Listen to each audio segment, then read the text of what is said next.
Britney, bitch.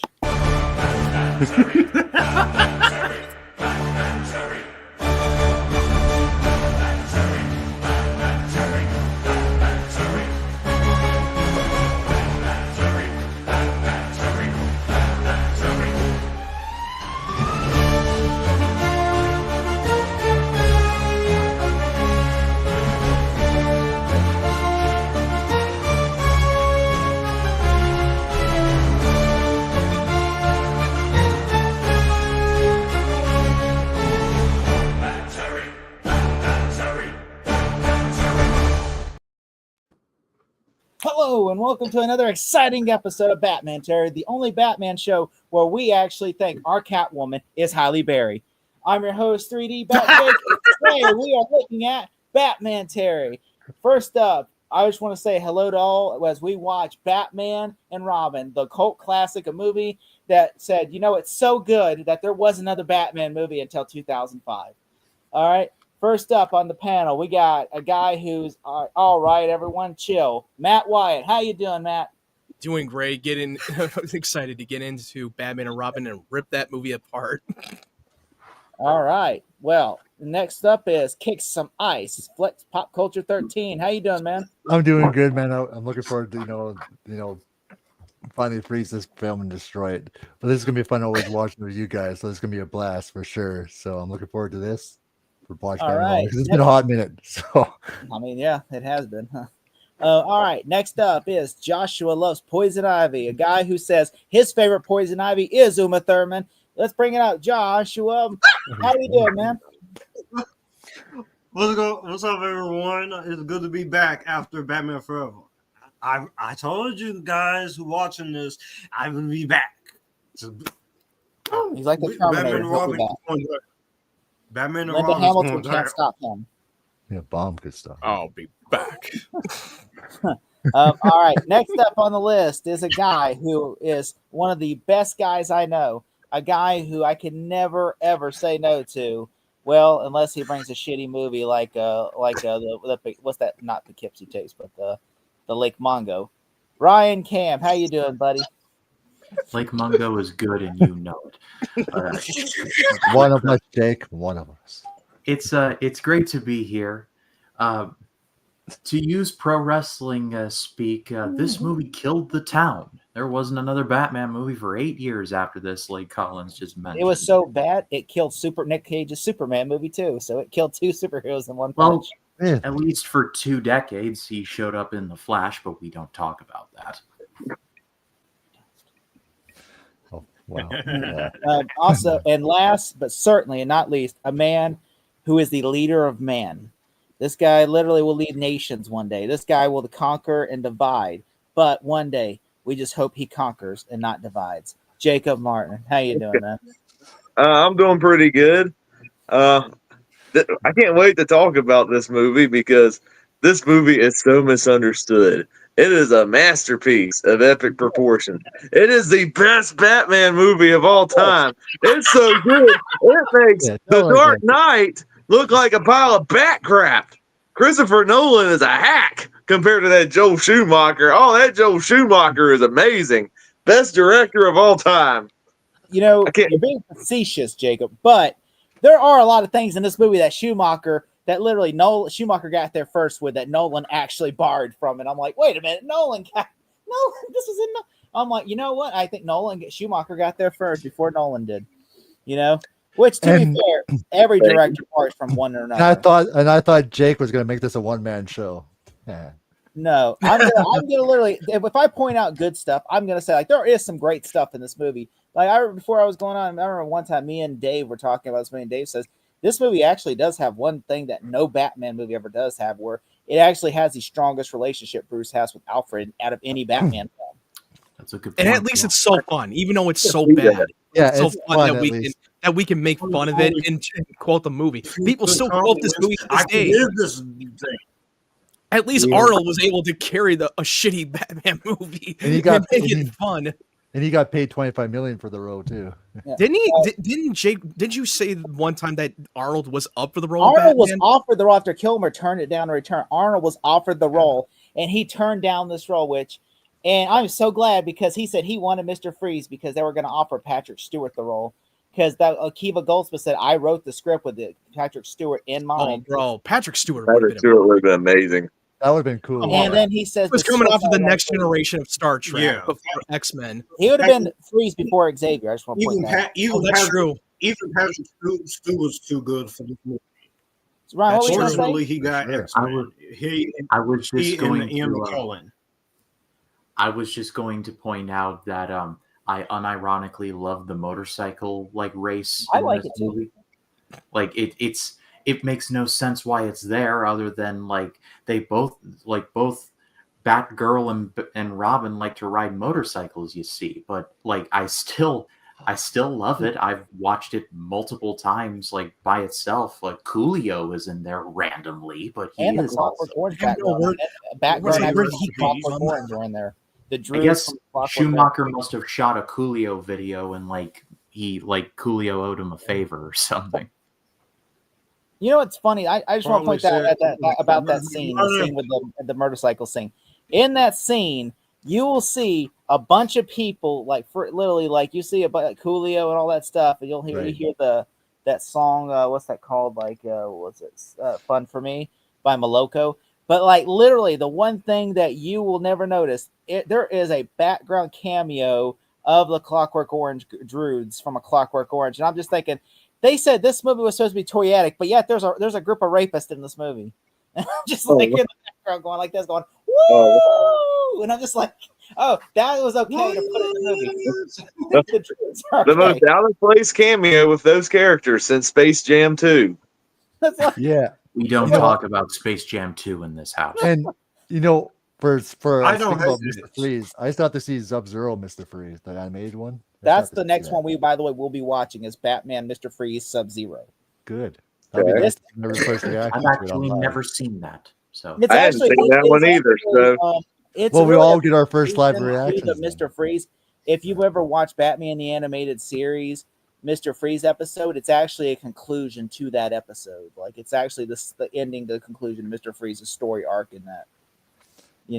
Because they introduced him in A Heart of Ice, and then this is more of a sequel to Heart of Ice. Awesome.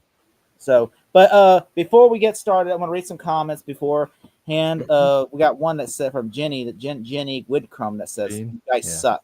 No, I'm joking. I suck. Hello, happy to be here.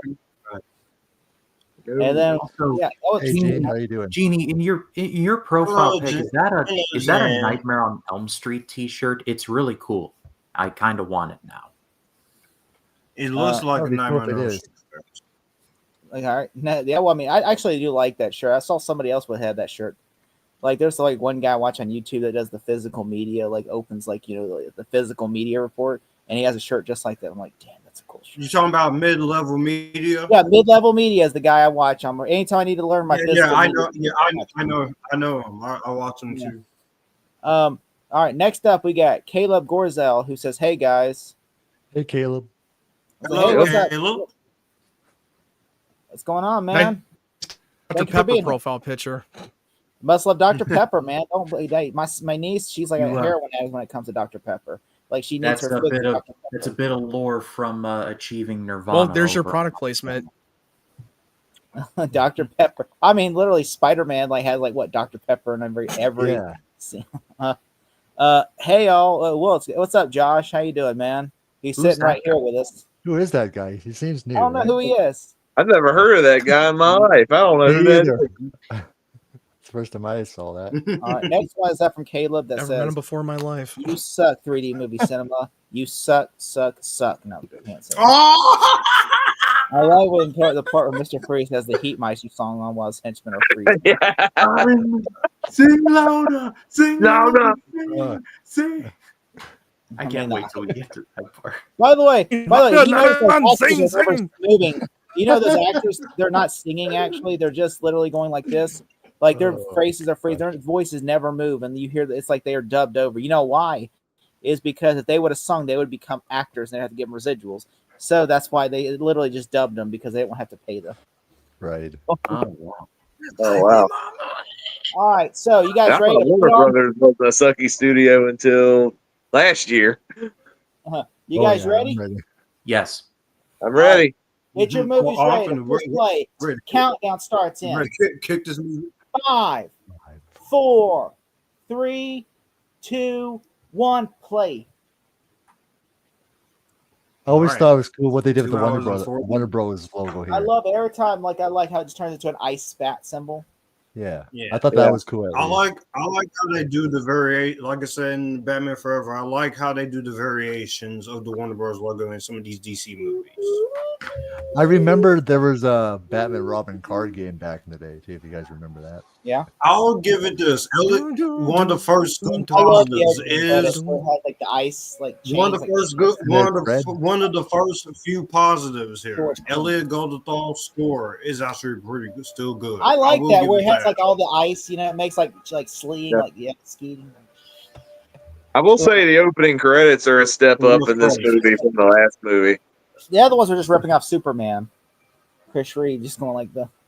I mean, I if like you're how they gonna just made- pull, if you're gonna pull from something, Yeah. For sure. Here comes the Bat and the Robin logo. That is a great logo. Hey, look, That's a cool logo. that is a It's a dope cool logo. A little step. We're in the Right. shit Not gonna lie, that was now. pretty good. We're in the shit now. ass nipples. Oh, Batman and Robin. Bat nipples. Robin Batman. nipples. What's funny right here with the suit changing? Butt shots in this movie. More butt shots. Showing off my crotch Oh butt. my god! You do that with The Bat Eye. Oh The my Robin. gosh! Oh, Like, what- I didn't. what I was just the realized close-ups, Joe? even the wheels look like ice on the Batmobile. Yeah, I just recently got that in the Michael Gow? around like There's the Christmas time, I Batmobile with a actually got that. neon sign, with a neon thing going on with the. Who by Now- the way is building his production style- I never got that Batmobile. I remember I had that Joe Schumacher's Batman Forever Batmobile. I got the McFarlane Batman and Robin Batmobile. That's another- It's actually pretty cool. The production And now design we still get- looks good. Robin So just looks now so we get the creepy, line that smiling. sets the tone for this Like whole thing. That just looked creepy as shit right there. I want a car. Chicks dig What's the wrong with car. Batman's? This is where Superman works alone. Duh, duh, duh, duh, duh, duh. It looks like they put like a Superman nuclear. works alone. Why does it look like there's a nuclear reactor in the He's literally Batmobile? breaking the fourth wall. I think it's As supposed to we be like can a see, siren. Like in the, He did the fourth wall breaking, bro. As we Superman can exists. see- in He this definitely world. You get did. it? Superman exists, and it's Nicolas Cage. As we can see, George Clooney is very patiently waiting for Steven Soderbergh to cast him in Ocean's 11. That's right, for sure. Or he's waiting to throw Ezra Miller as the Flash in the Flash movie. Oh, He's just God. waiting. He We waited do for not so talk long. about that movie. No, we don't. No way. We got to that Well, scene. attack you if you talk I about was one of two people that saw the Flash in the movie theater, and I got to that scene, and I was like, what? Am I seeing what I'm seeing? I haven't seen reaction. The funniest thing I look. heard, was someone saw when Clooney showed up. Someone in the theater yelled, "Oh no, it's bat nipples all over again!" All that I was thinking to myself was, oh look, it's noted tequila salesman George Okay, Clooney. this one scene's a little bit weird. This scene is a little bit of a plot hole here. The way he was responding, Mr. Freeze, he's acting like he knows Mr. Freeze when he just found out that there's a new villain in town, Mr. Freeze. Oh really? I always seen it. Yeah, as it's like you just knew him forever. It's like he knew him before. I was like, wait, there's a new villain. You never met him. Yeah, he didn't know Just- Mr. Freeze before this. Plot continuity. The one thing that doesn't matter in a Joel Schumacher movie. Of course. I mean, crap on these movies all you want, but the set designs in these movies are outstanding. I agree on that. I got Again, the it's for this movie. that's one of the very few compliments I can give to this movie, and that's not a lot of praise. Ice pun, ice It's pun. a He little said bar, an ice isn't it? There pun. we go. Iceman cometh. See? I'm a And- fan. My condition, let me call to your pleas of mercy. And here's the thing: Arnold Schwarzenegger, in theory, him as Mr. Freeze, not a bad choice, but it's just the way they have him written in this movie, the way they have I don't him blame Akiva Goldsmith. He even said he wrote him to be Shakespearean. Arnold Schwarzenegger and a writer of his would go into a trailer and try to come up with ice puns to make the character more funny because they love Jim. It was Carrey. everything like improvised. And it was they all wanted to make improvised it- for one-liner from Arnold. Akiva Goldsmith said, I never wrote the ice puns. Those are not my fault. I've even begged him to please cut them. Oh my God, the way that George Clooney said, "Hey, Freeze, I'm Batman." I'm Batman. And then he's I know, just the way he looks. like he's Fred Flintstone. He's not putting any Flintstones, meet the Flintstones. Like, He's sliding on the dinosaur like the Flintstones. This George Clooney here. This George Clooney here is like smack dab in the middle of like post ER pre Ocean's 11. Like he's not like George Clooney as Dude, the way that Robin just Even crashed before Old Brother into the Up. museum, there's a freaking Robin logo behind them. Oh, This Brother was Art, after that movie's this great. was after From Dusk Till Dawn. Yeah, this is after From Dusk Oh, Till right, Dawn. I- That's actually look, how he got how- cast. How the hell did this We're all from happen? Hawking. George, thank God I've seen They're George ice Clooney skating. in other movies. And I somehow forgot. they I forgot came that there prepared was for an ice ice skating skating. fight in this Yeah, they movie. somehow had sticks, hockey sticks, right? Yeah, they somehow have ice skates. Like how the hell did they know that this was going to happen? They knew it was coming, right? And sometimes you got to bring ice skates to where you're going. You know, you never know when you're going to need them. Apparently they want Well, they want to play Thank hockey you. one of these days or play figure Or the skating quote how it should have ended. Because I'm Batman. because I'm Batman. You know, this would have been a great if they did like a Broadway or like a Batman on Ice type of thing. This looks like it was This would have Batman been on a Robin on great Ice. experience. It looks You like go a get your midget. kids, Yeah. you go watch I- Batman on oh, Ice, yeah. and then you have this scene. If this whole movie was Batman on Ice like a play, this would have been amazing. People would have loved it. So This literally is a Batman and Robin on Ice in this This scene. would have been even worse. But did for you me. but did would've you been notice sold when out. Robin did you notice when Robin just breaks into the museum? You see the Robin logo just right behind him when he was crashing into the wall. Like, what the hell did that come from? It makes He made no a Robin sense, logo but when he I- crashes in. It Right. makes no sense, but I love it. Another cringy ass line, man. Get the Y'all ice. remember I'll get the ice. Broadway thing they did called Spider-Man Turn Off the Dark? I was there for it. I was in the theater. I heard about it, but I never. Imagine if they went. did this, but with Batman, where they did the Batman and Robin movie just like this, like Spider-Man Turn Off the Dark, like a play. This would have been amazing. People would line up. This would be sold out. They would literally be selling out. And people Mr. would- Freeze oh my just God. threw that guard to the moon. He He's sure like, did, la, la, yeah. la, la, la. I was like, what the hell was that? The guy's literally 7 foot tall. Like Mr. Freeze is like Oh, 7 geez. foot tall, and he's like, and he literally looks like he could be a Bane. I mean, That- nobody would mess with him. That's a penalty. I'm Robin. Bane. I Hey, Robin, your skills are so good. You should join the Olympics. What killed the dinosaur? The Ice Age.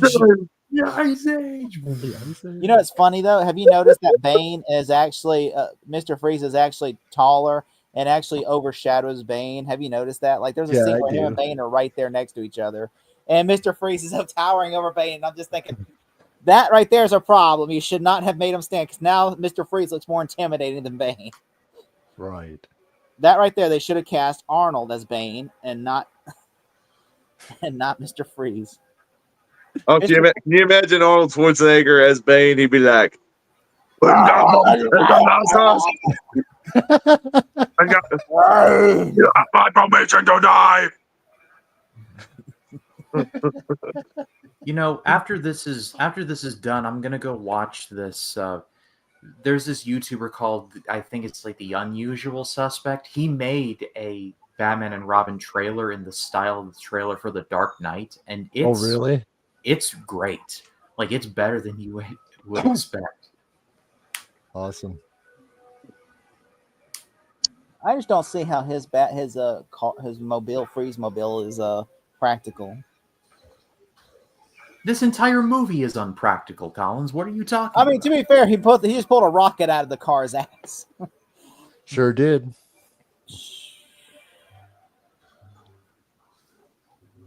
I was hoping. Hey, at least it's not a nice pun. I was hoping you'd drop that. Well, I Drop liked it in when the it came ice. out, but this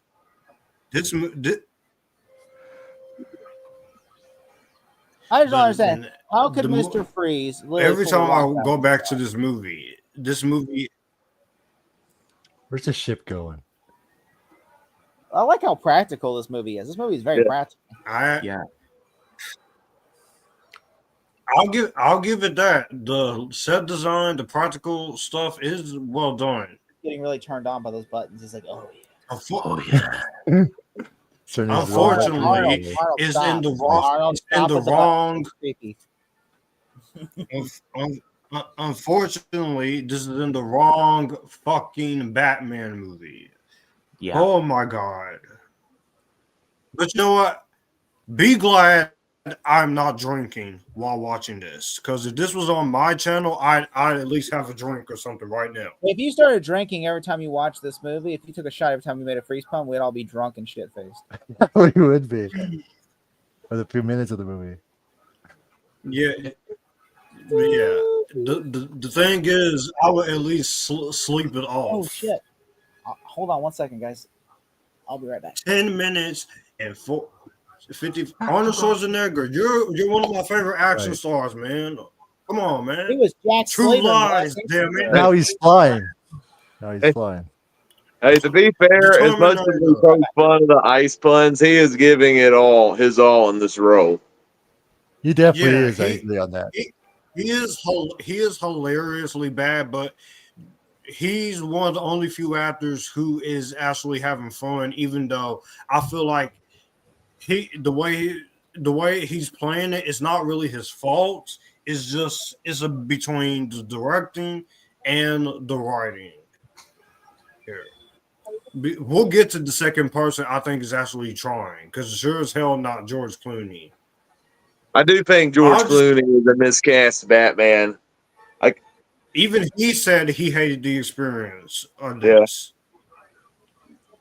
Fortunately, the Blu-ray of this movie or the DVD they do talk about this movie, and he just says exactly how he feels about this movie. Right. So the doors of the rocket somehow turned into flying snowboards. Terrible green screen right there. Now it looks like they're like sledding or yeah. Or And surfing. then he'll say, and then in a moment he's gonna say, "Cowabunga!" like he's the Teenage Mutant Ninja Turtles. Oh, I've seen better green screen effects in Constantine, and that was released 20 years after this. Nice Yes, Constantine will be 20 years old on February 18th. Constantine's a great movie. I don't know why people shit on that movie. That movie is great. I have the Blu-ray. Oh, he just said Cowabunga. You just got the 4K as well. He definitely did, yeah. I think Constantine is pretty underrated. I think I just think Matt likes. Don't you like that movie? Oh yeah, Constantine's awesome. Yeah, Constantine. What more could you ask for? I love you got that movie. Keanu Reeves. It's a good Demons movie. From hell. You're flipping off the Peter Stormare at the end. Hey, Matt, which scene Matt, are you? Which scene are you at right? Hold on. Which scene are you at right now? Because I Hang on, kept getting I'm cut off during the live 13 13, minutes and 24 minutes in. 25. Yeah, Matt you're cutting out, Matt. Looks Yeah, I'm at 13. love the practical stuff here. Yeah, I've been cutting out a lot. 30.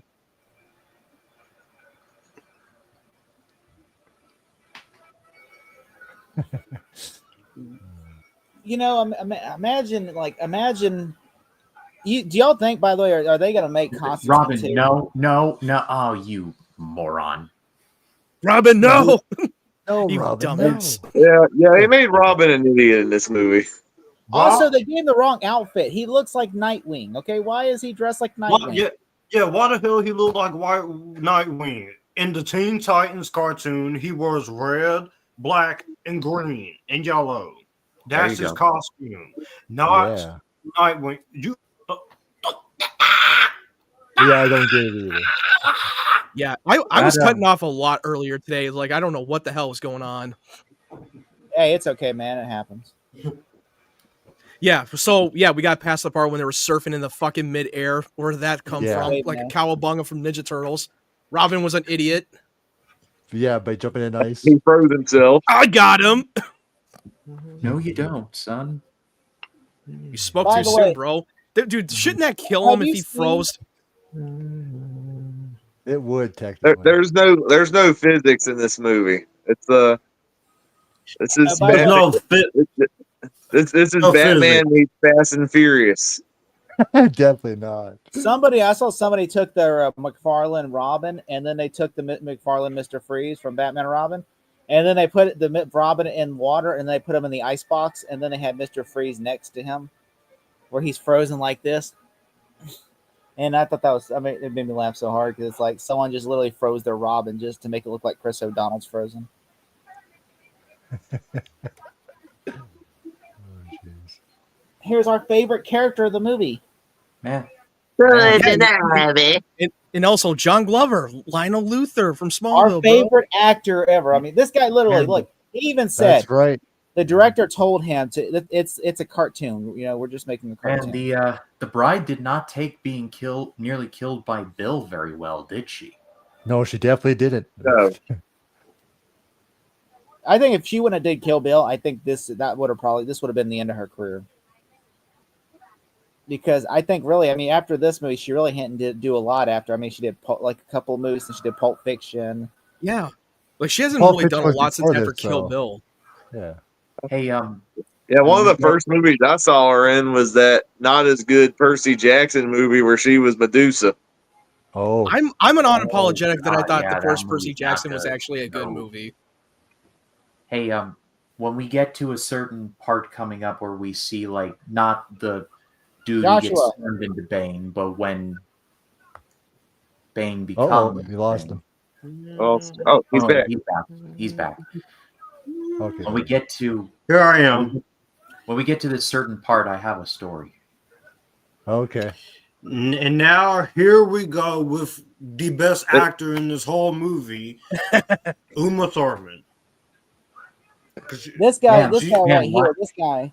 He I was hate in, what they do to Bane in this movie. This is the biggest. They did with This is Bane. not. This I hate what they is do. not Bane. Yeah. Now, the actor Jeep Swanson, may he rest in peace, but this is not Bane. Tom Hardy was a better Bane, Yes. and as much as people hate on Tom Hardy's Bane, especially in the last I don't few think a lot of minutes, people hate on Yeah. his Dark Bane. Knight I think some Rises. people- I some love people Tom think Hardy. it's a Mainly- good story, but the I mainly I personally did not like Bane. I'm sorry. I you didn't did like not. Bane.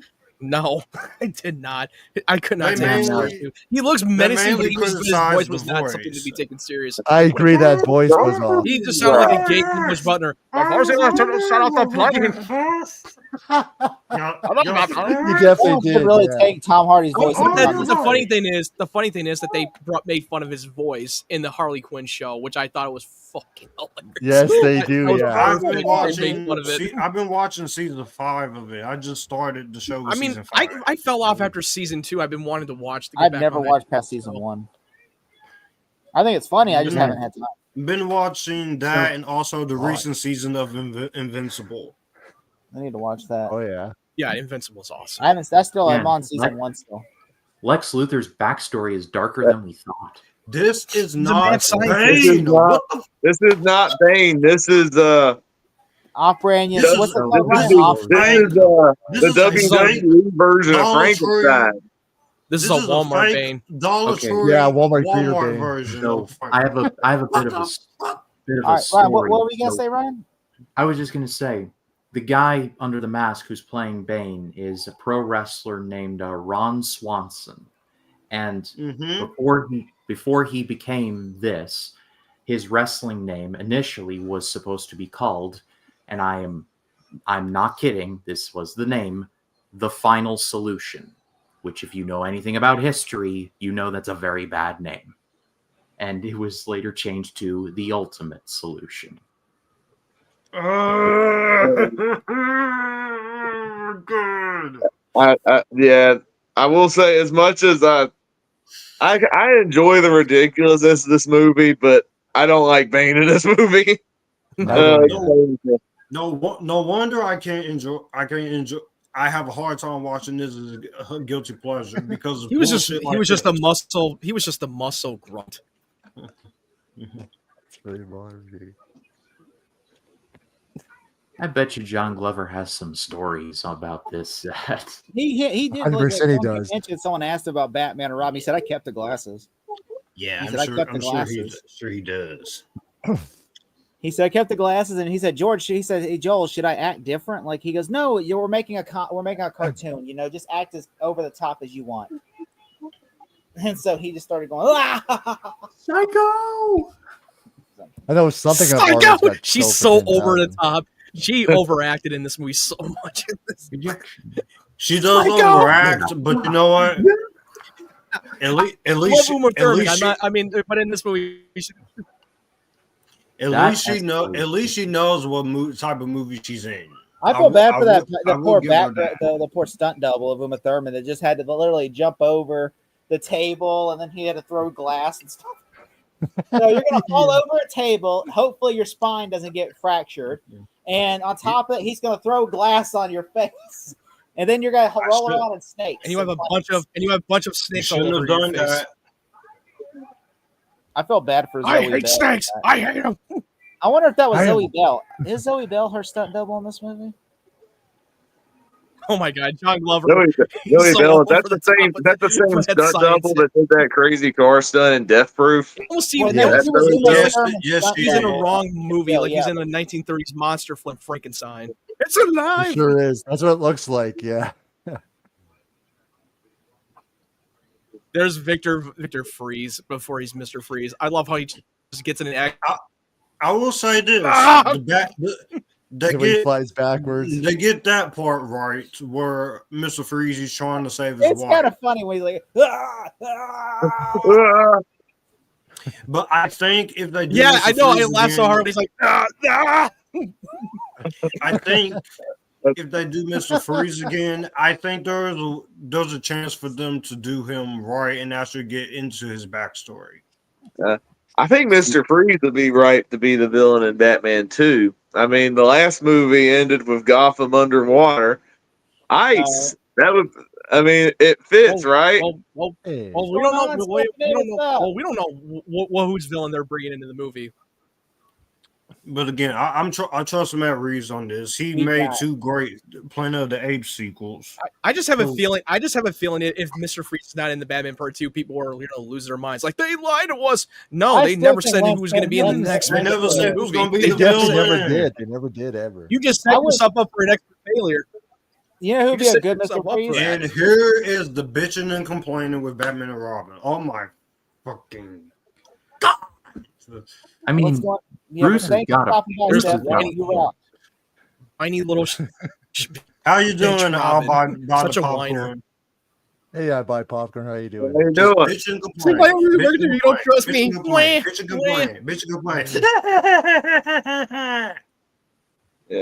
You Yeah, know what? yeah, they really dumbed down Robin in Robin's this a bitch movie. in this movie. I'm just saying it right now. He's a little bitch. He goes, "How can we work together if you can't trust me?" Bruce- And I'm like, Yeah. Why are we supposed to? I also have another positive of one. Like if Robin was played by an actual teenager, I could see the complaining working, but they It's a cast like 30-year-old man. 30-year-old Chris O'Donnell, and it's just like that doesn't make he has sense. kids, by the way. He actually had kids this year. He said when this movie came out, he had kids, and I'm just thinking, how am I supposed to take this guy seriously when he has a kid? He's a grown man with kids. I'll say this. Like a little bit. Yeah, I was just Robin.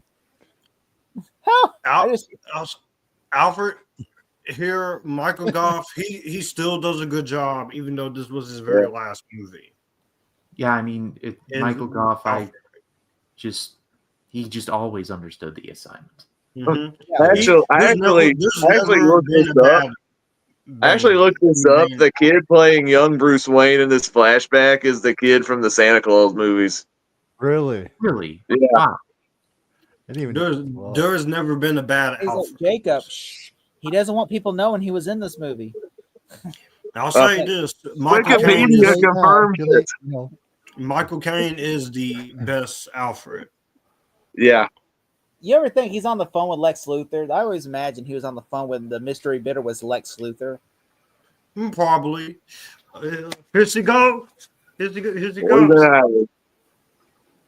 that? Look, I wish Blacktastic was here so bad because I'm sure he would have an amazing story about this. Oh, He would.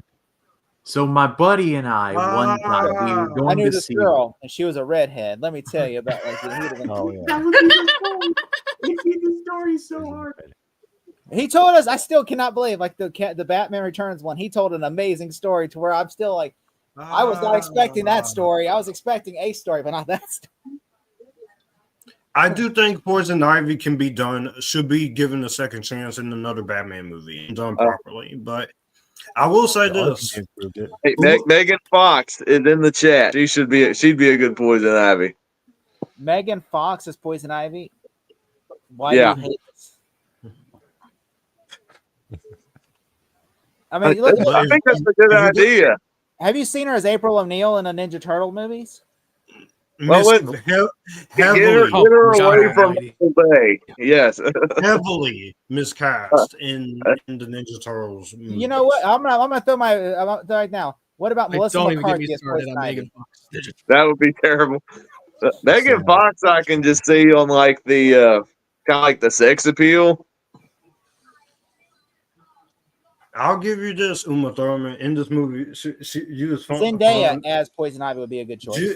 I can, I can see that too. Actually, Zendaya. Honestly, she is fun as hell in this movie. What about who's that one actress? I'm trying to think. What was her name? Actress Emma Stone would be a great Poison Ivy. Oh, good point. Yeah, I can see that too. Bane's just going. This is not Bane. It's not Bane, definitely not. Like, I have been yelling. It's just a WWE wrestler wearing a cheap outfit.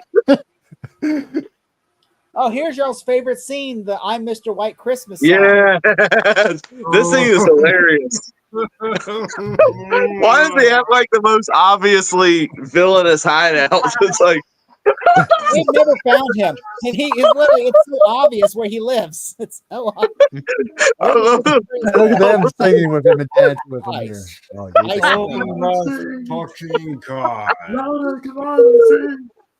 Then he grabs a cigar. His cigar's broken. Come on, sing. It's Vivica Fox in this movie. Who's playing, by the way, who's playing a prostitute, by the way. This is They never ever say it, but it says in the credits prostitute. She's playing a Gotham hooker prostitute. He smokes some I'm like, stogies. again, this was a toy. Shaped like ice. My style. I don't take anyone. How does he like that? If he's like Mr. Cold, like how does he like that? Vivica Fox. You dare drag the Vivica Fox. This was the same year. This was the same year Vivica Fox was in Soul Food. This was 1997. She did Soul Food. Soul Food.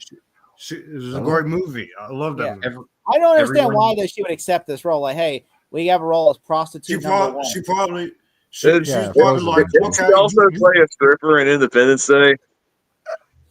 This was the same year as Independence Day, I think, or actually that was 1996. This and Soul Food were 1997. Independence Day was 1996. But she probably just looked at this and said, "Okay, I have a day off. You paying me money to do a movie? I'll do it." You mean I have a scene with Arnold? All right, what is it? And then he goes, "Oh, okay, I guess I'll do it." Which I'm sure Schumacher was really, really nice because everyone has said he is a nice guy. Like he is the nicest human being you could ever have. Yeah, they said he was a nice guy. Yeah, Schumacher. He would literally show. Like Kevin Smith has a funny story. Says he met Joel because he was at Warner Brothers all the time for the Superman script, and he met Joel Schumacher and he said, "You want to see the Batman set? I know you love Batman."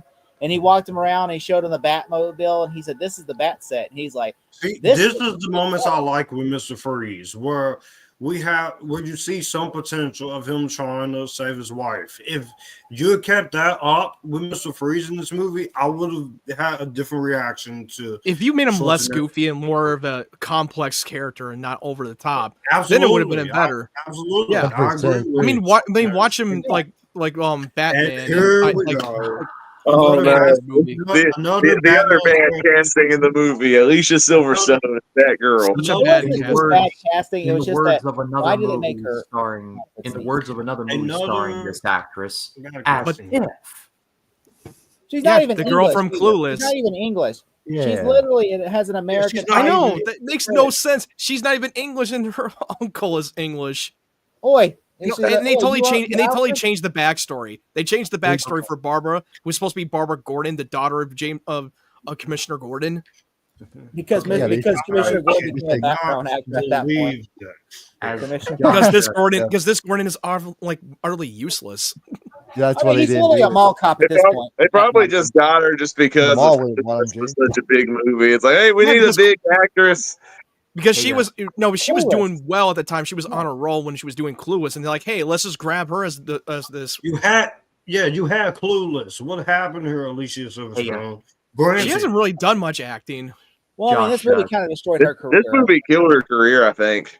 she was Yeah. in Scooby Doo too. Just when she was rising from the top, she went down in the Ooh. bottom after I Batman will say, Robin. Blast from the Past. She's amazing in Blast from the Oh, Past. I love She's that very movie. good in Love that. Blast from the Past. Such Like, an she never underrated gets- she's Brandon very Fraser. I underrated. agree. It's very underrated. Yeah, This it's is- so good. If any of you out there have not watched Blast from the Past I from have. Brandon Fraser, you gotta watch that movie. I don't know if you've ever This seen cat- that movie, guys, but it is so. There's a scene where, like, because there's a guy. I'm not just full of it.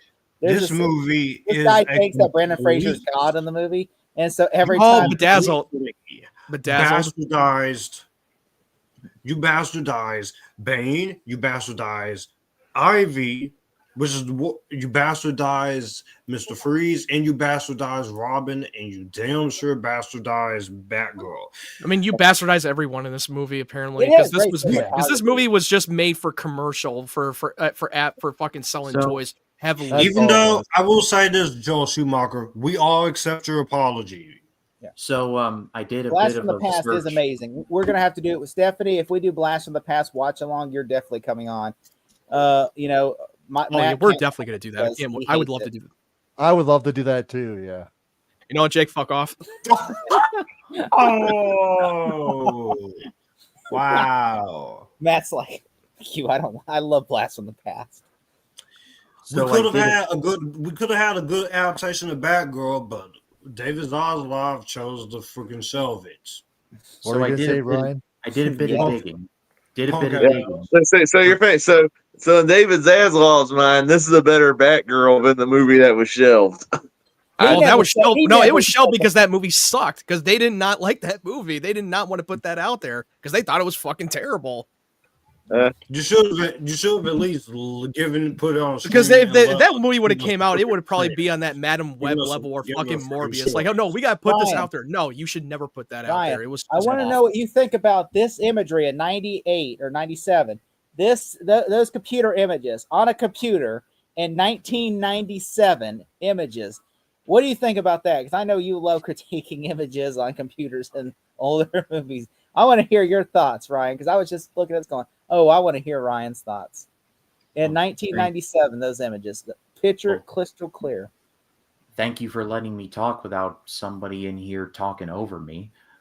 This Sorry. is basically no, it's not you, Josh. It's Uh-huh. basically Oh, okay. it's basically 8K in 1997.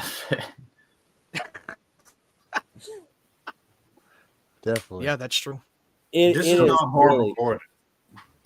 I did a bit of digging, and as it turns out, Alicia Silverstone has had a pretty steady career. She was in that Y2K movie from A24 last year, and she's basically Dear Lord. is one of the go-tos for Yorgos Lanthimos. She was You had to Martin's bring mom in- bring up Y2K. Like, I don't never want to talk about that movie ever. I never get I those was hours looking at back. her letterboxd, and I I know. I remember she recently did that movie, and I never want to talk about that movie. The movie ever. where Limp Bizkit has to save the world. Yeah, Limp, the French wrestler, he saved the fucking entire world from machines. When I heard that, I'm like, oh, this movie's The gonna director- suck. If you the watch fanatic. that movie, if you watch Y2K, it almost feels like it made from fucking high school doing their real project. That's what it felt like watching this fucking movie. I feel like, It's hey, like I saw Kumar Superbad go to, and I like, seen the universe. Terminator. Let's do this shit. What else, Ryan? What does it say else she did? Okay. Didn't she do a Diary of the Wimpy Kid movie? Yep, she was in She the was last very one. good. Hello, Ivy. She was Greg's mom in Diary of a Wimpy Kid: The Long Haul, which the What? letter, Oh, Bane looks even more embarrassing with that hat on. Oh my gosh. Oh yeah, cool. They got him looking like a pimp now. Okay, I have several questions, starting with how does one get into this building? How does someone I get a don't Statue know. of Liberty, Ryan? You're not making sense, movie. You're nuts. Like you're letting your design fetish outweigh your practicality. I know I'm going to get That's shit for true. saying this, but he's actually not a bad Bruce Wayne, George. Yeah, Clooney. I agree with that. He's actually always- a very I'm sorry. charismatic When he's doing Batman, he sucks. But when he's I agree. guy. But Bruce He had- Wayne is who he is. Like, He's had- always been as a Bruce Wayne. As a I Batman. can buy George Clooney as Bruce Wayne, but then I just can't buy him as Batman because he just does his normal George Clooney voice. Hey, with him as Bruce Wayne, he's trying, but it's not much to work with. This guy. He just because he sounds the same. You put his mask on, and everyone will recognize his voice. Yeah, Yeah. he's Bat- Yeah, really good. at least Christian Bale's like, I know where to knock you back. I mean, yeah, I make Yeah. fun of Christian Bale's voice, but Yeah. at least he's trying to disguise his voice, even though Honestly, it sounds yeah. fucking like I one had throat make cancer. fun of it a little bit, but I don't have a problem with his voice. Brendan Because Ralph, Christian Bale's Batman. No, because Christian Bale's Brendan Batman voice Ralph sounds like he has throat tried. cancer. Or El Breath one Brendan too. Brendan Ralph tried more as Superman than he did. True. How would security is letting her get this close to Bruce Wayne? Well, you have to have an appointment You rather must- than escorting around. You they're must letting calm her walk down. You to- must stop as we are like escorting you to Bruce Wayne. She could have literally had time to do this. Bruce Wayne. That's for sure. I mean, are we at a point where in DC they have the worst security guards in the world, especially Smallville? When we address that so many times, they have the worst security guards. Yes, Smallville has the worst security guards on that show. security. I remember. Definitely. Also, I shall call myself out. I say that I was being talked over, and then I talked over Colin. So I am an idiot and a hypocrite. Ryan, Hey, you're good, we man. all do that. We're all like do that. that. Sometimes it happens, No, man. we all do that here. You're not the only one. As long as you're not Matt, you're good. That's why. I mean, thought- here's the thing. like, I mean, here's the thing. fuck. Mines keep cutting off, and it's kind of hard to keep track because it keeps cutting off from my end. So it's going to be a little difficult. Okay, yeah. Well, I It wasn't as bad as last week when we were doing the Spider-Man 2 watch along. And Oh my god! Don't. Oh, that was interesting. That's why. No, we're all going to blame on Jenk on that one. He knew exactly Yes. what was going to happen. He did that God on dang it. purpose. When You I- sabotaged my stream. You. I did not mean when I brought my guest You little on. I prick. did not know Security. Yeah. that was going to happen the whole time. You knew he was going to do it. Don't lie. I thought it And, was and all he did was my talk about guest on. I thought Spider-Man he was 3. gonna All he talk did was over talk about everyone. Spider-Man 3. He never talked about Spider-Man 2 ever. Yeah, but every time I nitpick on a movie that I love, he gets fucking triggered and Yes, he defensive. did. I was like, He I did, try dude. not to lose my shit because I try to resist my Right. urge for fucking like saying, "Hey, shut the fuck up," or just mute I him. know, If I agree. I was the host, I would have either one mute him or two just kick him out without no question I on I agree. told you principle. to mute him. Block I his told you ass. literally to mute him on his mic, and then that would have shut him up. Yeah, and you even told Or him block his 5 times to ass. turn That's it down, right. but you told him 5 times to turn it down, and then he's Right. like, "Oh, I'm sorry," and he just still keeps. That's what I would fucking do. turning Block off. his ass. Yeah. Got him. Ryan you- thought that was. I told Ryan about Ryan thought that was shit was hilarious. Which Ryan, weren't you there, Ryan? But it had to be Spider-Man 2. It had to be Spider-Man Yeah. 2. He could have did something with Of all movies, Spider-Man 2, are you insane? What Wait, were you Ryan, were thinking? you there at Spider-Man 2? I could have sworn you weren't there. He I was was there. there. He was I there was with there. us. Those of Jacob y'all, Martin those wasn't of you there. guys watching Jake in the Martin- chat, we Jacob are Martin was not 38 there. minutes and 33 And most of you seconds were in. quiet, and I had to fucking maintain this live stream. Matt carried our weight that day because everybody else in the live stream, besides that one person, was not quiet. I tried to because Ryan we all and, would have been quiet, Kyle and Kyle and he would have kept on talking. Everybody else was like, Matt was like the only one talking. I No, told him, I Well, I said, jumped in there here and I there. stopped But talking, Dude, he because will stop all of you were so quiet. Now you see, Collins, I need to send you a YouTube video I found about the concept of foresight. talking, of course. He sends me a link. Like one time, he sends me all this link every time I make a bad decision. Like with one time I made a bad decision with my finances, and Ryan's like, "I'm gonna send you." Caleb Gorzel says his top Batman are Michael Keaton and Val Kilmer. Not bad choices. nothing wrong with that. Honestly, you want to do cast Poison Ivy in a new DCU? I would say get the girl from Riverdale. Okay, my red. top Batman are Michael Keaton and Val Kilmer. That's not a bad choice. I mean, a lot of people like Val Kilmer. I'd rather not get. I don't think they'll ever actors from the CW to be in the DCU. Let me I ask think they you this. want to get more high caliber actors and not from soap operas. Matt, who's your top They Batman? could if they want nice. to take a chance. Matt, who's your top 2 Batman? My top it 2 is Batman, well, one is Ben Affleck. Is my favorite on-screen Batman, easily. That's so easy. Yes, Snyder. Number 2 is Pattinson. Number 2 is Pattinson. Number 3 is Michael Keaton. My top 3. That's the top 3 Batman. What about you, Kyle? Michael Keaton for sure. I also like Affleck. And then People, What about don't mind Bale either. So people What about you, flying around, Joshua? Who's your looking like favorite they're Batman? filming this in a rainforest Ah. cafe. This is cinema, right? I would say Christian Bale, Ben Affleck, and Michael Keaton. I need What to about see you, Ryan? more of Robert Pattinson's Bruce Wayne before I can put him a little higher. But I love Christian Bale. Well, I have no idea what I'm looking at right now. What jungle? What? You see Jacob Martin. Excuse me. What are we looking at right now? You see You Jacob see how all Martin. these they're literally bidding on which Whatever women they get to go home with at the end of the night. We're in Either the we're rainforest. watching Batman, or we're watching Batman, or we're watching somebody try to rip off the Social Network. This is Batman if it was filmed inside the rainforest cafe. yeah, I'm no, just still wondering, like, okay, this is the movie they're going to sell toys on. This is the movie, like, okay, we got prostitutes and we got people who are bidding on women. Okay, yeah, this is the movie right here that they were like, this is In going to make. 1997, Warner Brothers, what was you thinking? This was the same year as Titanic, and everyone thought Titanic was going to be a failure, but no, that movie is still being talked about today. I'm not going to lie, this scene with Interesting. Poison Ivy is my favorite scene of the entire film. So I'm I not just being had a- facetious. I just had a thought, and I don't know if I should say it out loud. Say okay, go ahead, say it. Man. So you can say you're in a safe environment. Or if Just you go don't ahead like and it's say it. offensive, just put it in the Right. private chat and we'll read it. If it's Okay, yeah. offensive, Yeah, then put in the private chat. Then you can announce it. Dude, Poison Ivy looks like she's in a softcore porn skinamask style. That's for sure. I like this scene. Like, this is my favorite scene. I mean, I'm not. Every time I watch this movie, I go on YouTube. Yeah, because you were simp. Yeah, because as a kid you were simping on it, like having wet Oh, dream. yeah. When she makes all Yeah, those men like slaves, and she's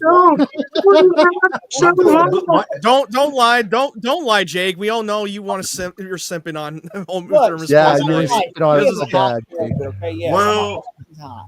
I'm not going to lie. I still have a crush on Uma Thurman in this movie. Okay. All right. But I it's in do the think chat.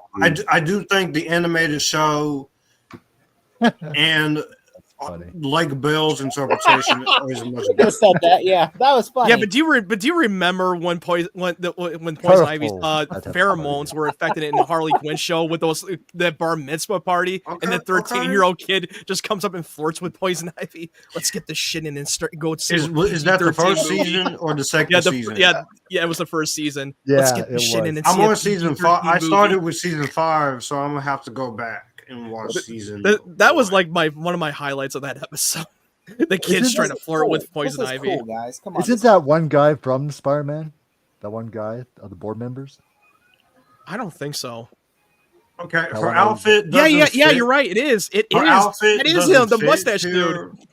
Yeah. Her outfit doesn't fit in this movie, but I'll say it's not a bad design.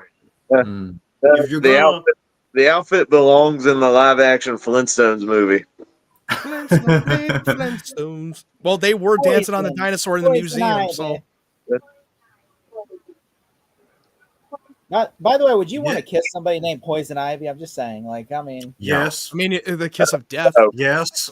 I mean, imagine if her name was Herpes or AIDS. I mean, you wouldn't want to be kissing her then. I wouldn't say I wouldn't say herpes. The AIDS is that's like a death This is- sentence right there. This is a slippery slope, young man.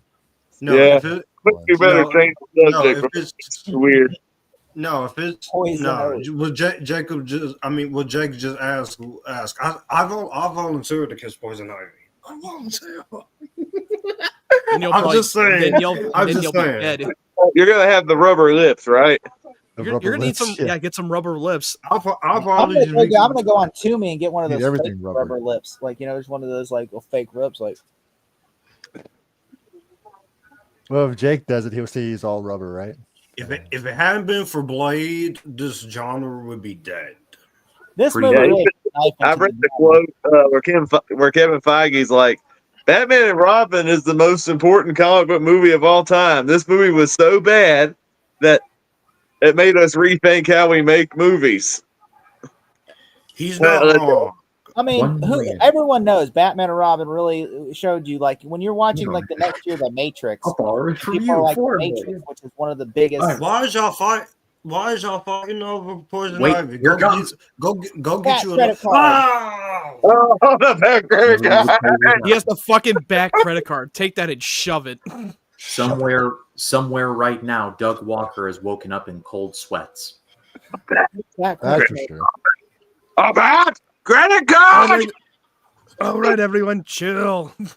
It expires. Guess when it expires? Forever. Exactly. Funny, definitely. All right, everyone, chill.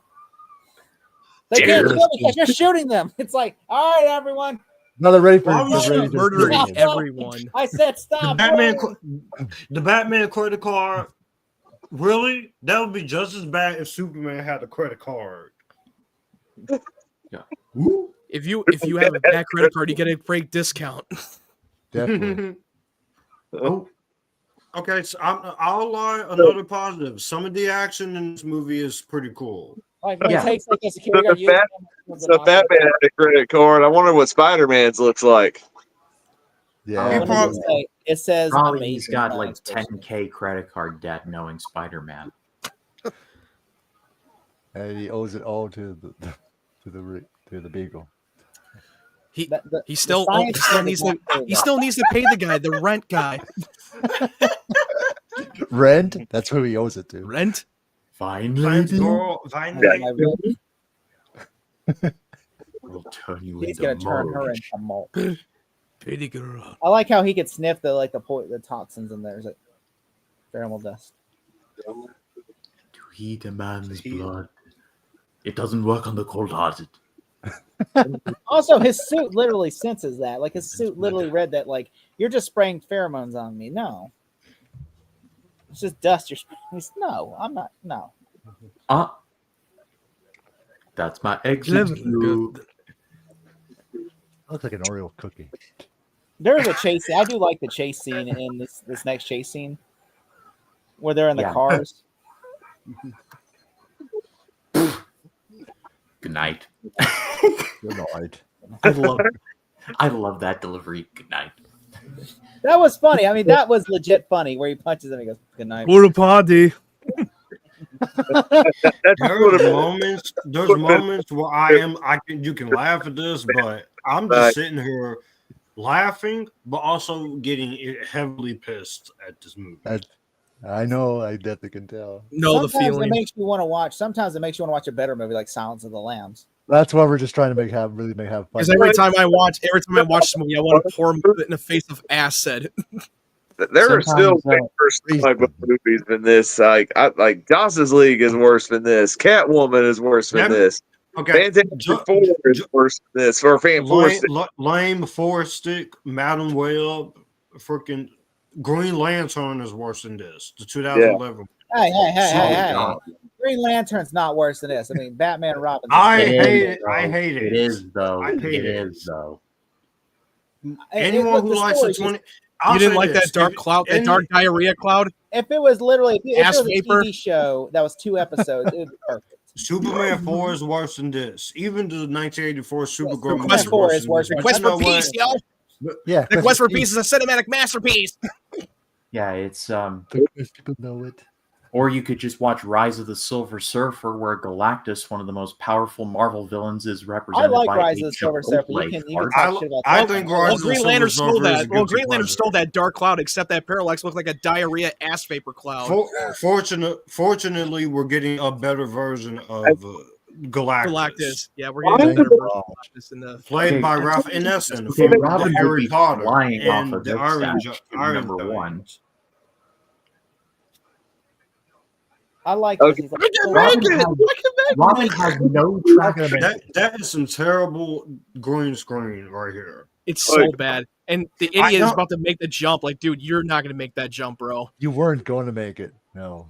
God, I he's know, such this a was whiny not, little I know bitch in this. movie. I know this was 1997, and Ryan Kim, he said it best in his Expendables 4 review. Visual effects are hard. He said, and I quote, "Visual effects. I know visual effects are hard, but I will agree with Ryan Kim on that. Effects is hard, work is hard. I'm sorry when your shit looks like PlayStation 1 graphics."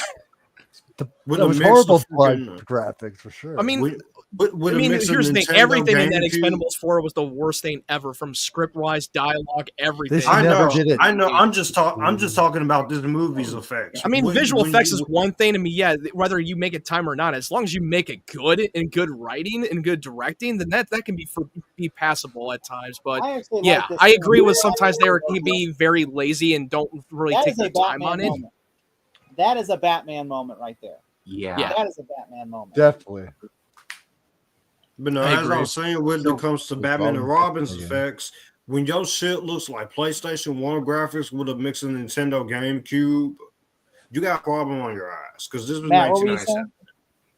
Yeah, well, here's as I mentioned before, yeah, but personally, yeah, visual effects is one thing, that those are just tools to tell the story. But if you don't have a good script or a good story, the visual effects don't mean like dick. It really doesn't. Like Also, because everything in that movie with Batman and Robin and what you were brought up with Expendables 4, everything in that movie was complete utter. even the editing was incompetent in that movie.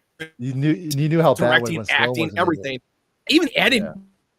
No, like Robin though. Batman I mean, has most a modern point days there. with movies, they don't really take their time, make it good with the script, and they don't take their time with the effects. Especially after 10 years, like 10, 11 years it was. I mean, and I haven't seen Brave New World yet, but Brave New World went through was like 4 5. rounds of reshoots. Like Seth Rollins was supposed to be in that movie, and he just got completely edited out. It's false. I've heard they only went through. Well, I've only heard it was misinformed. A lot of people said it was like People only were went through one misinformed. They only reshoot for went that through one batch of reshoots. I think people. You have Rosa Salazar. I mean, a lot of people. The Battle Angel was supposed to be in it, but she'll probably be on the deleted scenes category on the Blu-ray. I think really. I mean, budget, I don't want to talk about budget much for Brave is like 185. I will review that. I got a lot to reviews. say about it, but I have my review filmed. I just have to edit it and release. Did you like the movie, Matt? yeah, I'm not going to say anything yet, but I will review it soon. Probably after when we're getting done with Batman and Robin, but I will review it. How many shields? But I got a lot to say about right it now. How many shields? If you had out of 10 shields, how many shields would you give it? I'm not adding ratings because then it will be no point for them to go to my channel and watch it anyway if they already know what I thought about All right, the well, movie. just send me in the private chat. Send me how many shields you would give it. Okay, just tell me then. These are great moments with Bruce and Alfred. I'll admit, another positive. See, Batman and Robin, you got a few positives. You should be grateful.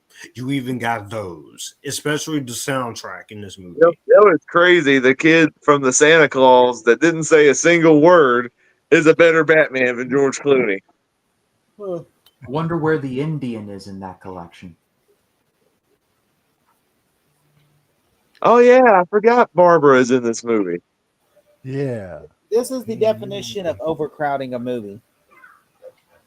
Yeah, this is like people say Spider-Man 3 is overcrowded, but this movie's way more overcrowded. Yeah, we got. I'll tell you what movie is overcrowded. I mean, it's not about how many characters are in the movie. I mean, I will gladly tell you what movie is overcrowded.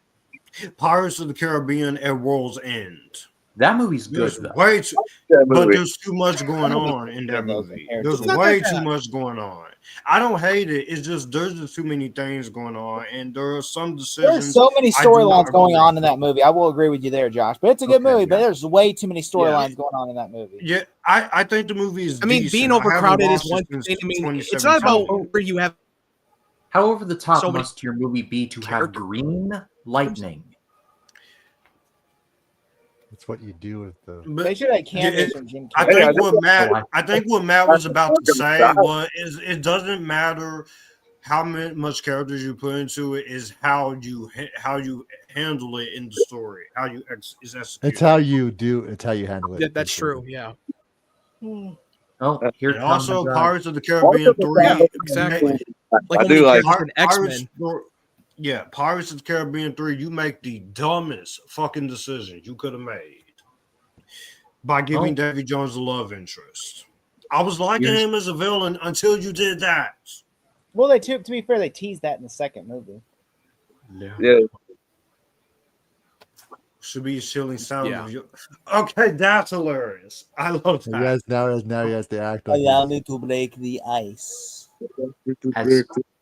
As you can see, we get a cameo from the man who's going to be governor of Minnesota in less than a year, Jesse Ventura. Wait. That's where I'm from. Isn't he Ironically, still- I'm from Minnesota. really. Wait, isn't he still in Minnesota? Like, isn't No, he he's still not. He's not the governor. No, he's not. No, he's not the governor of Minnesota anymore. No, He not. was. He hasn't been for a long time. Arnold then took notes and said, You're "I'm gonna be gonna a run." I ain't got time to bleed. governor of California. Sadly, you will not live to see it. I'm the governor of California. I'm the governor. Yeah, he was the governor of California. Well, they He both did became that governors, how after- ironic, because they were both in after Predator. Collateral Because- damage and Terminator. Because Jesse 3. Ventura and Arnold were, Oh my god! yeah, because governor, like Jesse Ventura and Arnold, they both were in Predator together, and they both became governors at the time. forgive me, everyone who's watching this. Forgive me, but I'm in love. I think right Caleb's now. just trolling at this In point. love. Look at his picture now. Go from Dr. Pepper to this.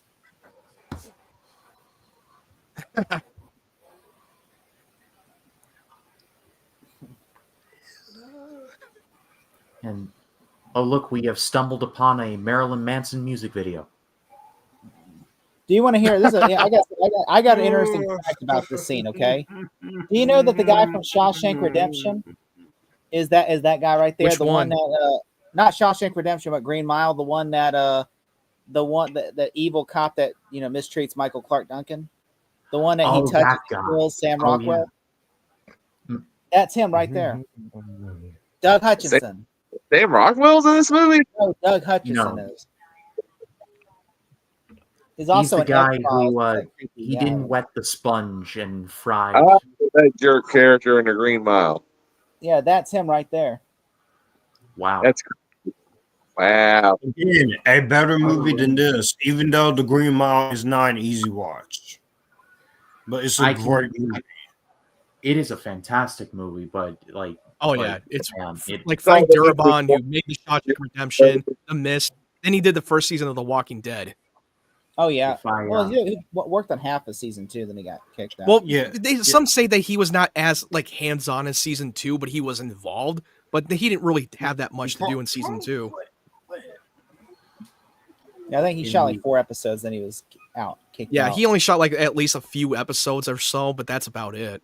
Because I know I he's at haven't Comic-Con read it with in him. a I'll say minute. the neon lightning is pretty good here. I'll give you that. Dude, Joel Schumacher's overdoing the neon shit in the both Batman movies. And then J.J. He still Abrams, thinks he's in the Lost Boys. J.J. Abrams is like, I'm gonna do this with lens flares in a couple of years with like The lens flares Trek. doesn't bother me with JJ. I mean, it depends know on how some you people- overuse lens flares because you're using anamorphic lenses when you're shooting Yeah, on 35 anamorphic. millimeter. Yeah, especially with Michael Bay doing lens flares. Michael Bay though can perfect it over Abrams. Michael Bay actually But knows. I'll what he- say this: Well, he's doing a lot every of slow mos director- and metal clinging on. I'll say this: every director has their own style, own visual trademark. Just look at David Fincher with his title sequences, Yeah. That's true. especially in Girl with the Dragon Tattoo, the opening title sequence. Oh my god! Did I tell you guys that the Crow remake literally rips off the girl with the dragon tattoo opening credits? I saw your review of it. I commented. I said I've not seen it. It is an I'm awful sticking with the movie. Like, Brandon Lee. I'm still sticking have with the not watched Brandon it. Lee one. I I'm tried sticking with the to- Brand. I I'm tried sticking to with the jump on- Brandon I skipped Lee. it. I skipped the classic. remake.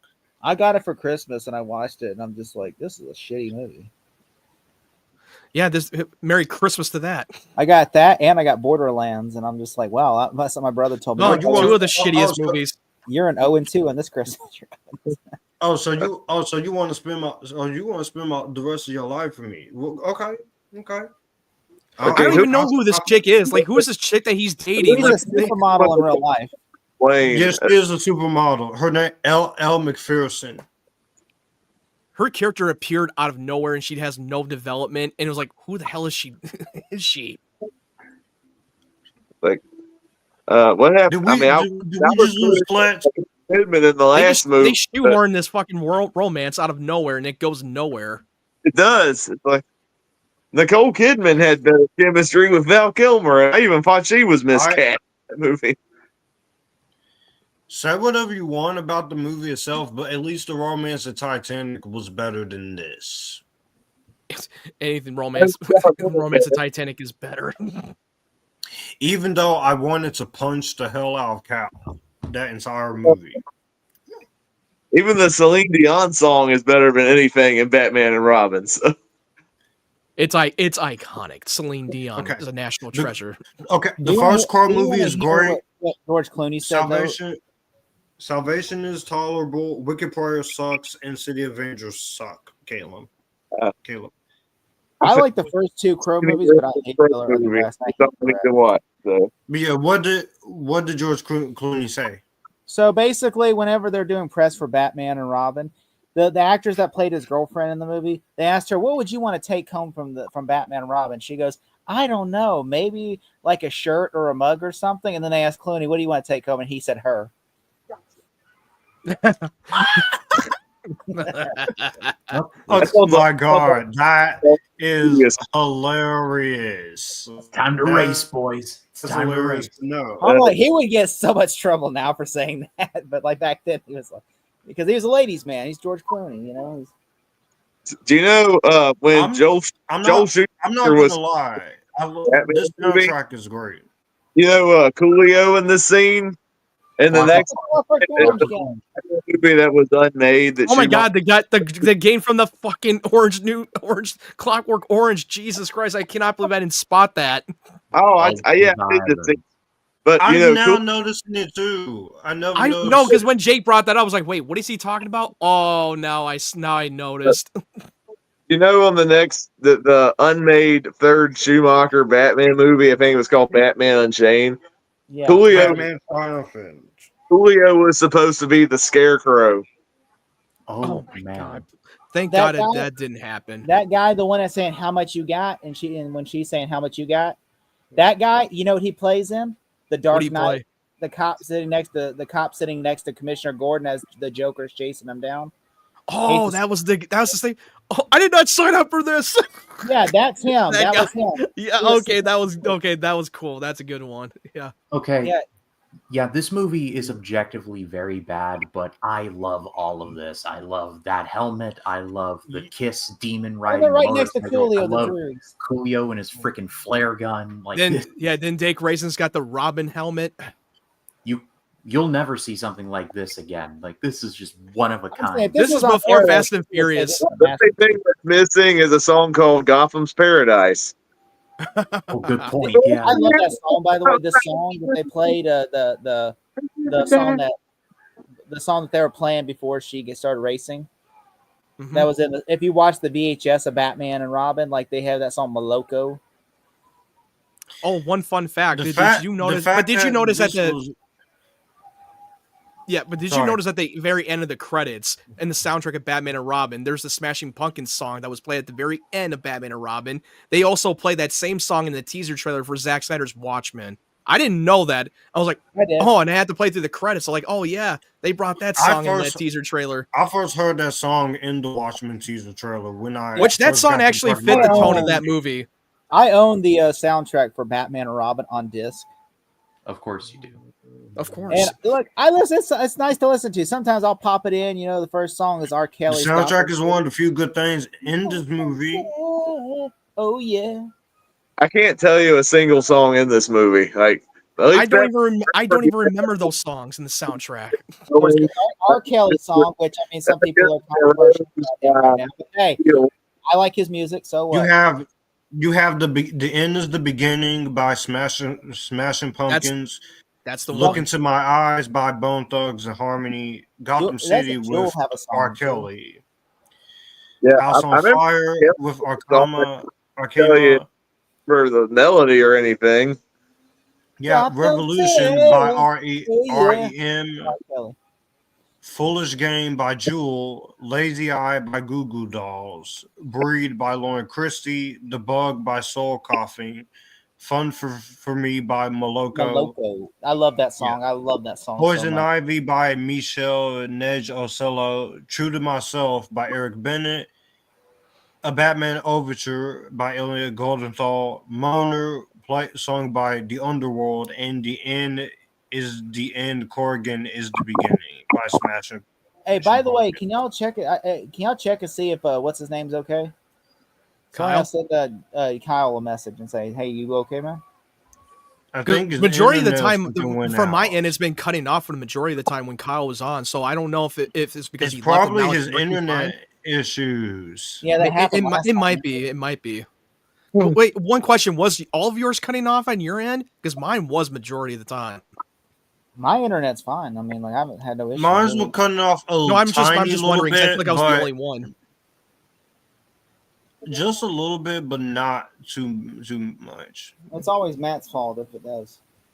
Oh yeah, apparently it is my fault. Don't do that. Don't blame Matt for that. It's Jake. It's always Jake. He likes to put the blame on me. He's a jackass. If I gotta blame somebody, I'm gonna blame Matt. Okay.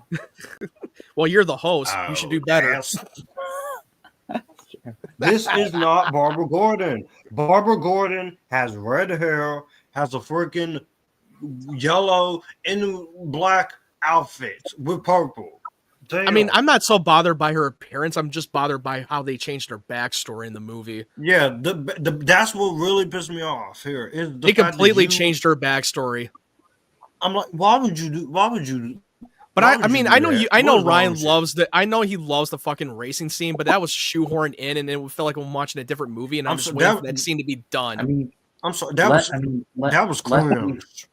Like that was just shoehorned in, and like it was an unnecessary racing scene that took forever. Like it has nothing to do with the plot. It was just a shoehorn. That was cringe as hell.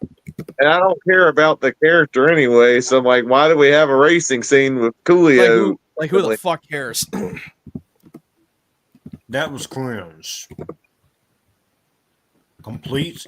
Bruce Wayne just came out of the shadow of nowhere and explained, like, no, Alfred's dying. Where the hell did you come from? Way to eavesdrop? Okay. How is that?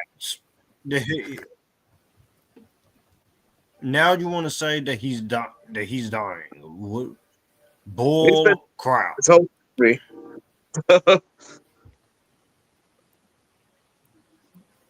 And now we're back to Mr. Freeze again. Mr. Freeze. Trying to escape. Learned it well. I think out of all the actors in this movie, only Arnold Schwarzenegger and Uma Thurman are the only ones that say they enjoyed working on this movie. I mean, really, George Clooney always apologizes for that movie. Yeah. You know, I will give Arnold Schwarzenegger and Uma Thurman this. They're the only two having fun with it, even though they know the script is bad. But they try to have fun with it.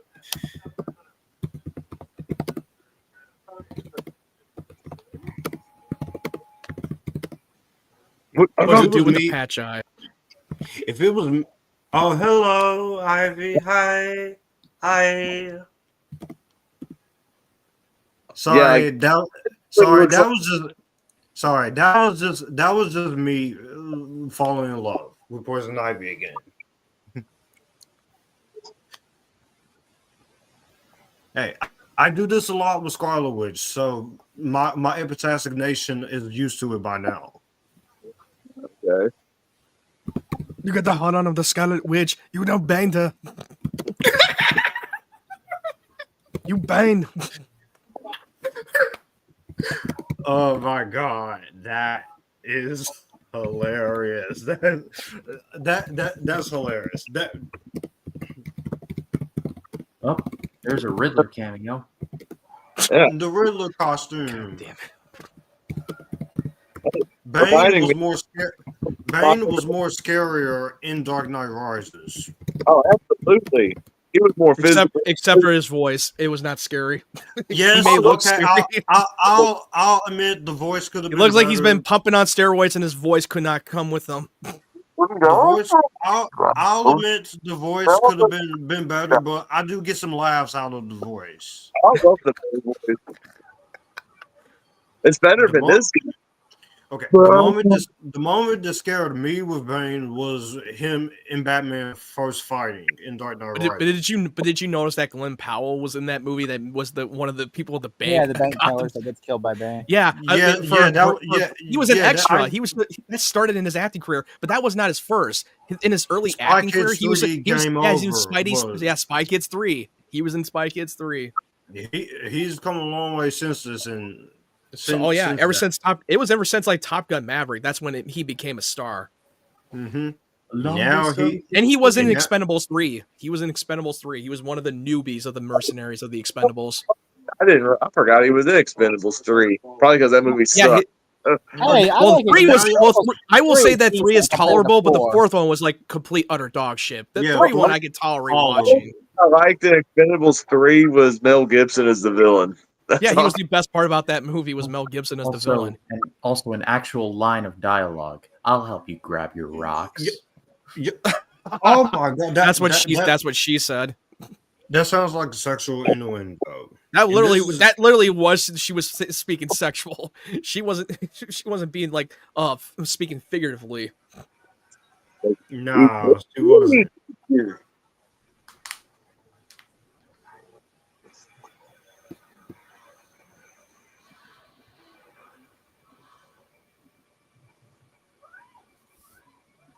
Oh, I want to see John Goodman. John Goodman. A more terrible green screen. John Goodman. You and Meatloaf retrieved my wife. You never mentioned a wife. Come on. John Goodman or Carrot Top? What you mean can Bane swing? Yeah, Mr. Bane can swim. Batman, Caleb. You would be a good Batman. Scarlett Johansson will make a good Batman. Chris Farley, if he were alive today, Chris Farley is Batman. Rest in peace, Chris freaking Farley. Lord! I don't know. Pattinson's so good as Batman. Oh, he's really good. I love him as Batman. Everyone was making fun of him during the casting, like Twilight Boy. I was one of those people. I said I'm gonna give him a chance because I've seen him before Twilight and Goblet of Fire. Same way. I was like, give him a chance. Twilight is not his fault. Everybody, let's see what he can do with this. And then that's because no one watched his movies outside of the Twilight movies. If you look at his IMDb, no one saw his movies. The Lost City of Z, which I still need to see. Good time. That was one of his best role. He's really good in Tenet. Yeah, and he was really good in the Lighthouse. He went all out in the Lighthouse. He went all out in that role. The Lighthouse took me 2 watches to get on board with, but the second watch I ended up liking it more. Like they went nuts in that role. Now Tenet, I actually like Tenet. I liked him in it, even though I didn't love. It's my least favorite Nolan movie, but he was great in that movie. My least favorite is actually Oppenheimer. It's a good really? movie. It's a good movie. It's just I think what killed Oppenheimer for me is I think a lot of the hype really got down to me was when I finally sat and watched it. I'm like, this is what y'all talking about? It's well made. It's very well acted, and I like the story of Oppenheimer creating the bomb. And for the 3 hours, it goes by, but there's just a few things in that movie that was kind of whatever. I mean, I get it. I mean, it's not going to hit everybody. I get it. But most people were just more expecting more focus on him creating the atomic bomb and then even afterwards. But the whole point of the movie, if you look back on it, it's way more of a court drama, focusing on two characters' point of view, telling their sides. That's why I've done. I mean, that's what the whole purpose. And I think they were not prepared for that. They were not prepared. That's what I think. That's what I think. When it comes to Oppenheimer, because the more times I've sat on it, I've thought actually sitting think about what I was trying to do. No, I get it. I mean, it's not going to hit for everybody. I mean, it's unfair. I will say this: I do like it. There's not one bad movie in Christopher Nolan's filmography. I mean, even I will admit that I know a lot of people love Dunkirk for many reasons. For me, I didn't love it. Maybe it's because the characters were not actually there's no character development in Dunkirk. There's just a bunch of stuff happening in the events. What he did a great job. His technical cinematography was amazing. I get what he was going with. Yeah, I know. I get what he was going with, but I just wish that they would have added more. I mean, I just wish they would have given us a little bit more character development as a war film. And I get what he was going for.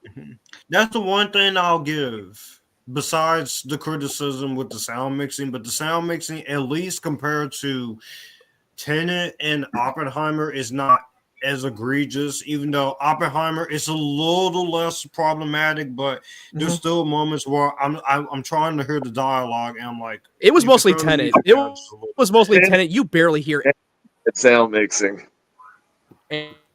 I rewatched the Tenet in the same year it came out with headphones for a second time. Any of the dialogue in Tenet, and I could hear it a lot more clearer. But like I said, Oppenheimer's not a bad movie. It's some great things in there, but there's a few things in there I didn't really 100% love. Also, I wasn't really big on the whole jeans hatlock thing. I get why it's in there, but to me, it kind of feel like you're kind of messing around with this other girl when you're married. Mm-hmm.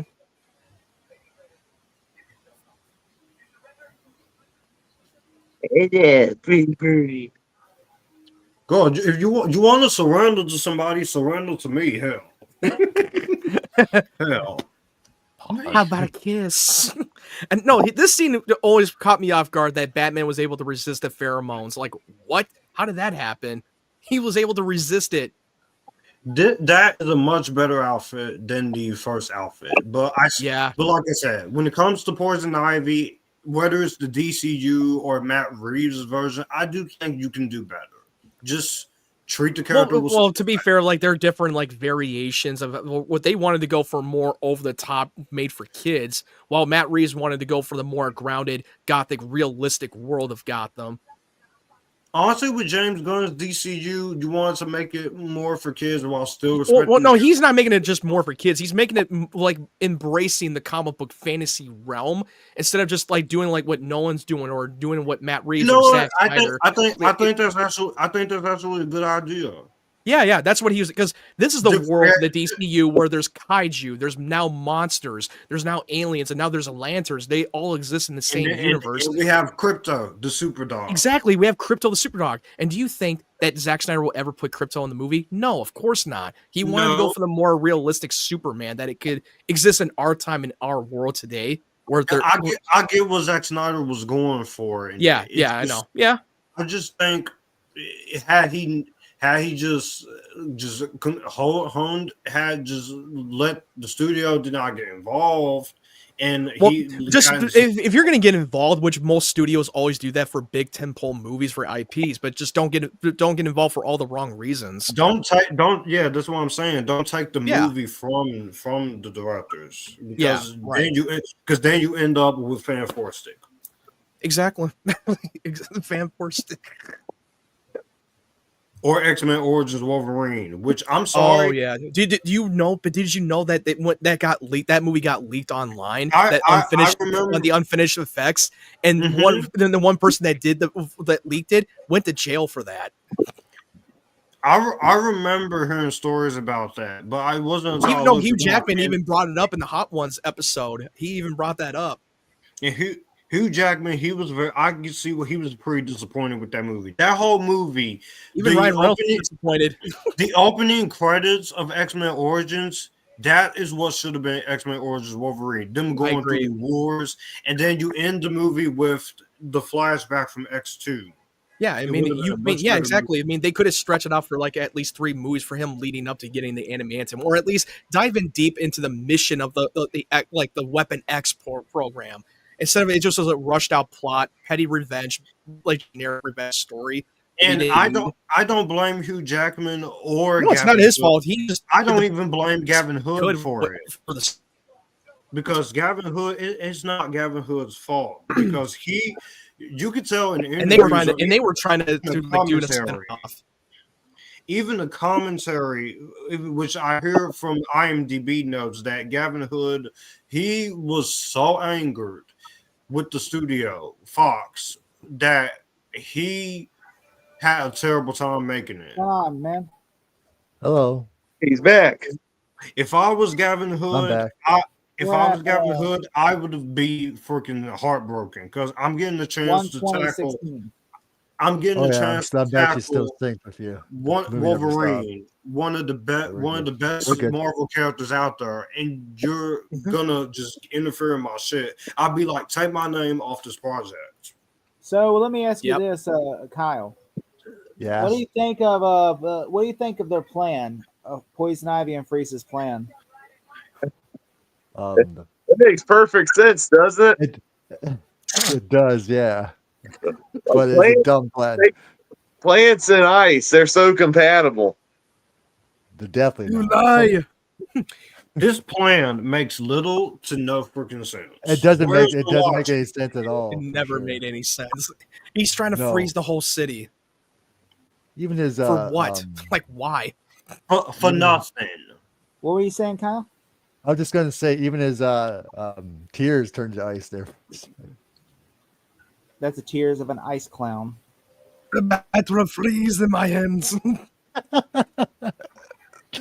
Yeah. And here he's thinking his wife is Jacob. He's thinking his wife is dead. I just saw your MCU ranking earlier. Yeah, he thinks his wife is dead. Incredible Hulk is that low, really?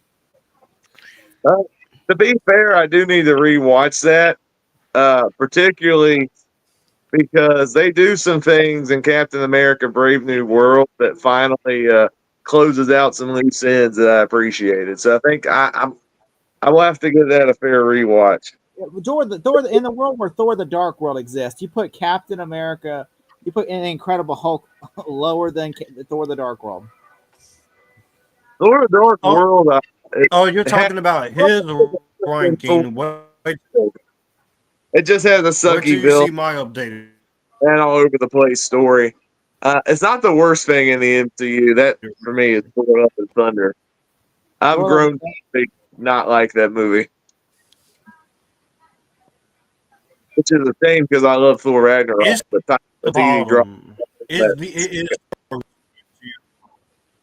that in the Eternals and what were you saying? You saying something? The Incredible Hulk is number 30. Oh no, Josh was talking. Oh. Yeah, just have to I had to update my MCU ranking. I put Brave New World at number 25. It's right in the middle. The only two I really hate are Eternals and Thor: Love and Thunder. But I think Eternals, I don't hate it. I don't hate Eternals completely. It's frustrating because you're trying to deal with 10 new characters and you're dealing with so much going on in the story that it at least should have been a miniseries. At least I respect you this right here. Or just focus on Jacob. At least you put Doctor Strange 2 is better than Doctor Strange 1. I respect that. I do agree. I do believe that primarily because I'm more of a Sam Raimi guy than a Scott Derrickson. I'm showing my niece all the Evil Dead movies right now. And I'm sorry to say this, but I thought the first Doctor Strange was a far better movie than Multiverse of Madness. Well, no one gives a fuck what you think, Matt. Oh, that's how it is. I know you jerk off this game a lot. I know you have to whack off in every scene he does. Hey, you know what? Sam Raimi can drag circles around Scott Derrickson. Okay. I think they're Isn't he? both competent. I think they're both competent directors, especially Scott Derrickson with the Black Phone, and he's doing the sequel to it, which comes out this year. The Yeah, Black I'm Phone was actually looking forward to that. amazing. I like the Even, Black Phone. even Sinister was so fucking intense. Sinister Is is still one of The, the messed up the pieces. problem with Sinister is that He said that no, I've heard that his Child. plan for Doctor Strange 2 is that they were gonna make it more heavily horror in Doctor Strange 2 from when Scott Derrickson was supposed to be directing that sequel. Kyle, what were you saying, Kyle? Are we getting a Black Phone too? Yeah. Yes, Oh yeah, it we're comes out definitely are this year. Oh, okay.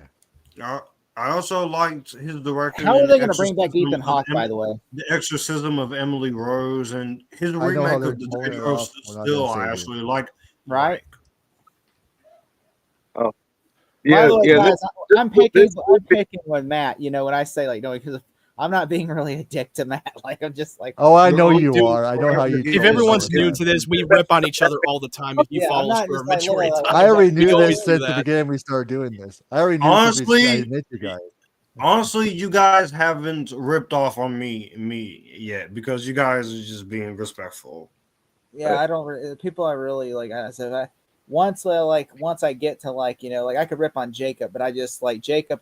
I just feel like he's just too nice to rip on, and I just can't rip on You Jacob. accept the fact you made him watch Silent Night, Deadly I wouldn't Nightfall. care to go Okay, to that the to be fucking- fair, we Right. watched Black Christmas. Okay, the 2019 film. So Oh my god, that was bad. This the woke Black Christmas one. I hate that movie. it's just Oh, Jacob you know- Martin's never said anything negative, so it's really hard to like.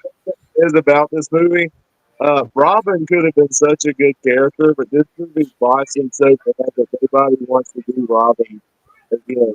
Even the Dark Knight Rises, they kind of did Robin, but they did like their own version of it. It's not really the comic key Robin. It's just police detective who just so happens to be Robin.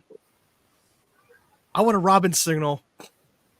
Hey, Such look, a look, whiny little bitch. Commissioner in this Gordon's movie. job now. He's a security guard looking over the laser.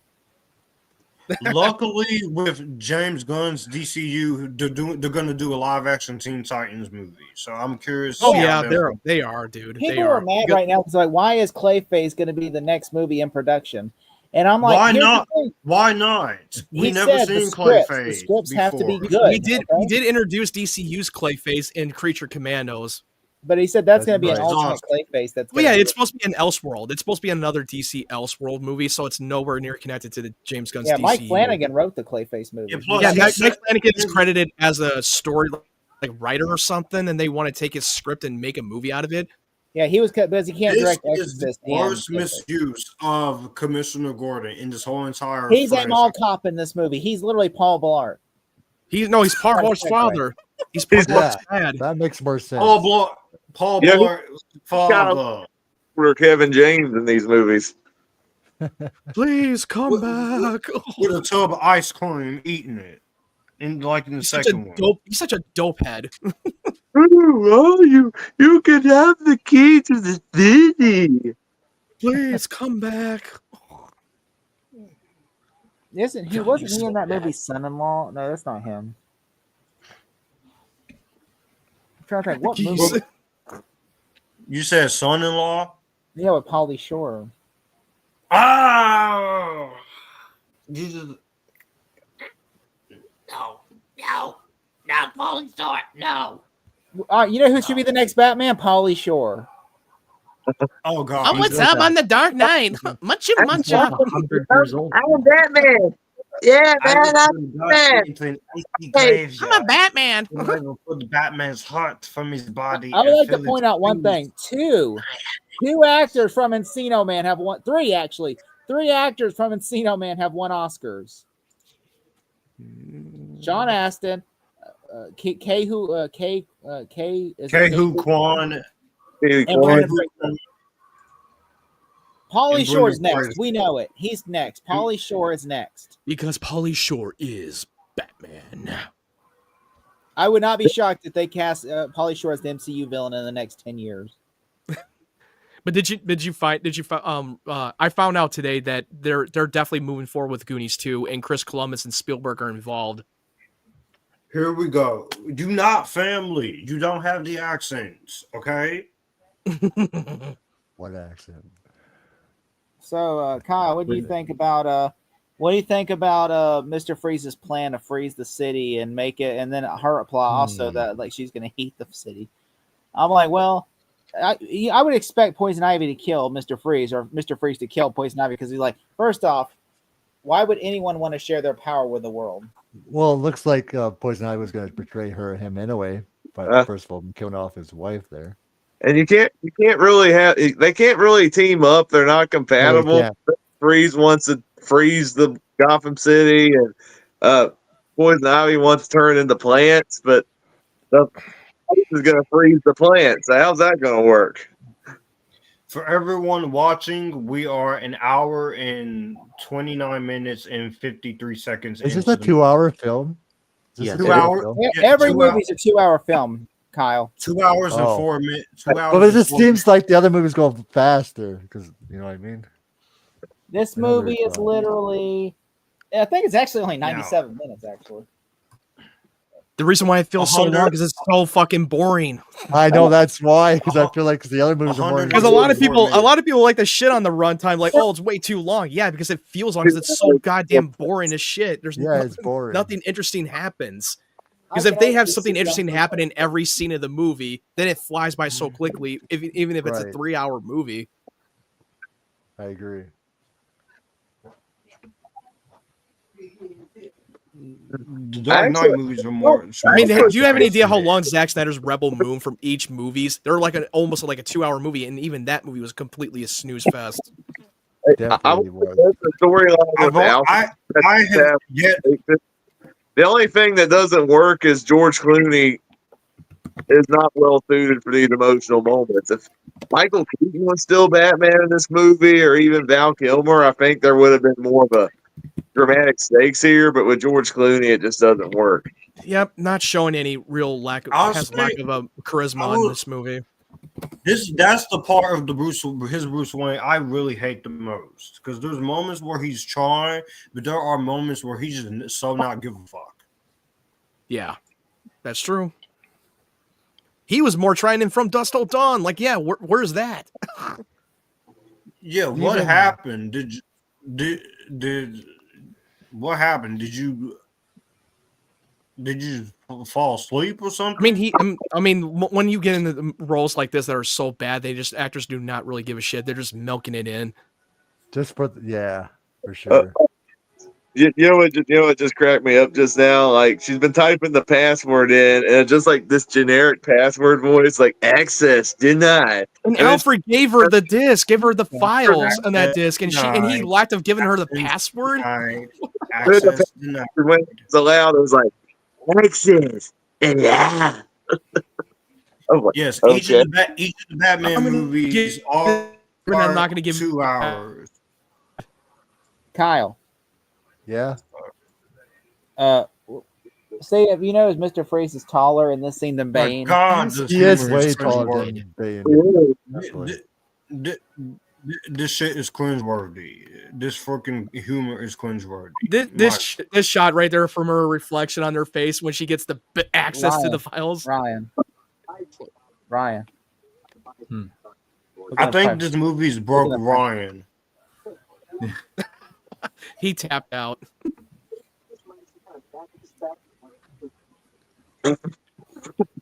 Okay. Like, he's done. He's done.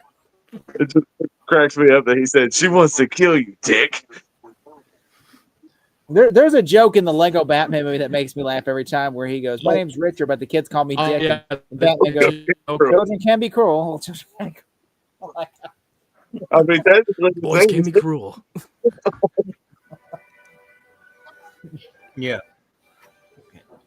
And speaking about Batman, thank goodness we got the Arkham games too. Arkham the games are Robin amazing. What the?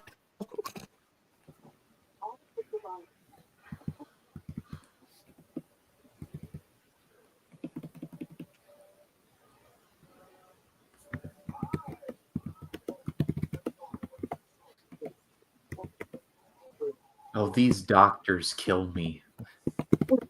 I agree. They both appeared in Batman Forever, by the way. Like this doctor is like, hey, who is this nutball? Her both yelling were just Wayne makes me laugh. employees. They both were Wayne employees in Batman Forever. Literally, Val Kilmer's assistant was the black woman, and then the Asian guy was literally the guy who was the assistant to Edward, the guy who committed suicide. You're right. Yeah, you're Edward. totally right. That is the same He says, actors. "Get a grip, Edward. Get a grip, Edward." I cannot believe I did not spot that. I didn't recognize them. Like, no, now it's starting to come back to me. Only words that he knows. I think Poison Ivy's just using Free. I think Freeze actually wants to find a cure for his wife. Poison Ivy's just using him, and she says, "I'm just going to kill him." She is. Once I get. Isn't that real? Oh, you're that surprised that she's using them? Isn't that, no shit? she's using them. Well, okay, I've seen this movie 1,000 times. Never really thought. Captain Obvious. Yeah, why don't you sit on? Come on, this? Jake. What are you doing? Got some ice. Why don't you go sit on an ice stick? You.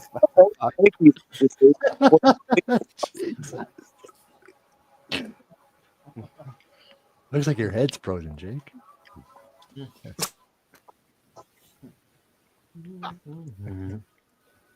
By the way, the alarm system in the last one was just intruder alert, intruder alert. This one has lasers, lasers that literally do nothing when you go across it.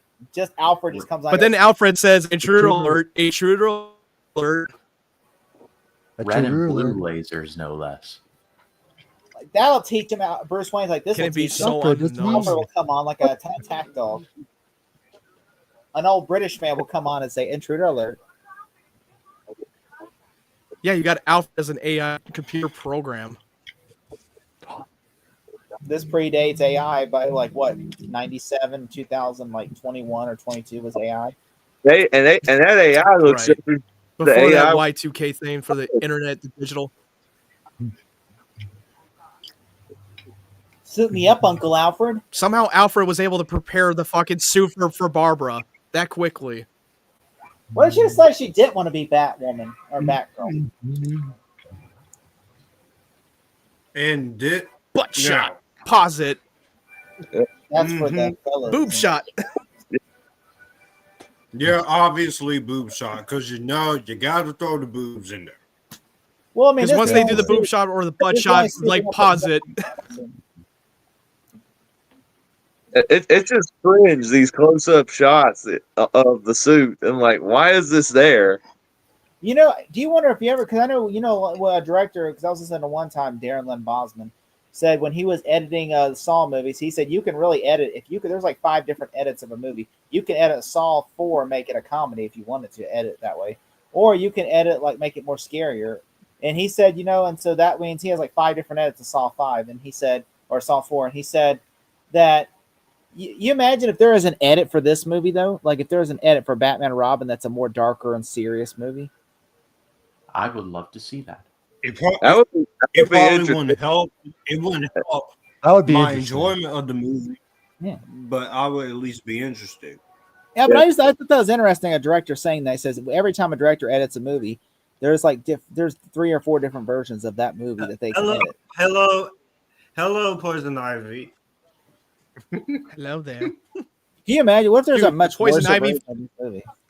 But dude, the Poison Ivy from the Arkham games were better than this. I Yeah, agree even the 100%. My favorite Poison Ivy is the one from Gotham. The one that Peyton List plays. My favorite Poison Ivy was definitely from Harley Quinn's show. I would say like Belle is my favorite so far. But like I said, if they do this character again in another movie, I'd be willing to give it another shot.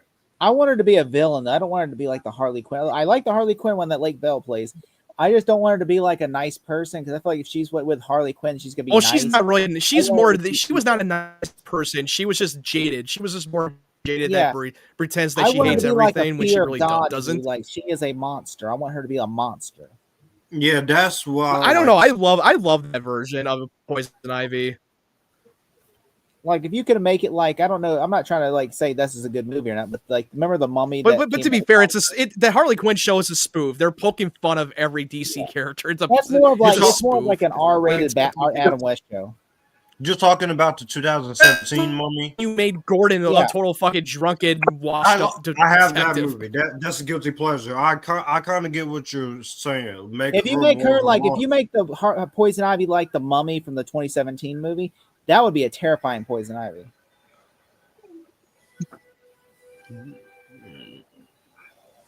Even though that Chris's Mummy was fucking terrible. That movie was terrible. I mean, honestly, I love agree. the first Mummy movie. I even after I watched that film, I looked at my brother when we went to go see it. Like, yeah, what a pile of shit that movie was.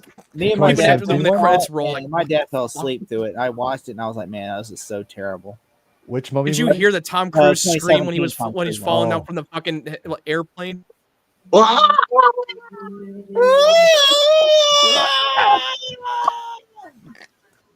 Yeah. So Kyle, I could not stop laughing how funny the Tom Cruise scream. What do you think about what's your favorite Mummy film? As Dr. Jekyll and Mr. Hyde, that's when the movie goes downhill. The original Mummy, of course, and I also enjoy the first two Brendan Frasers. Okay. I like the Brendan Fraser Mummy. Do me a favor, Josh. Do me a favor. Do you have a trash can? No. Take that movie and put it in the trash can, and then throw it out in your garbage can outside. Yeah, throw it and freeze the damn thing. Blow it up. Y'all trying to be funny. I take it outside and burn it. I actually think this is a guilty pleasure. Get a baseball bat and do this.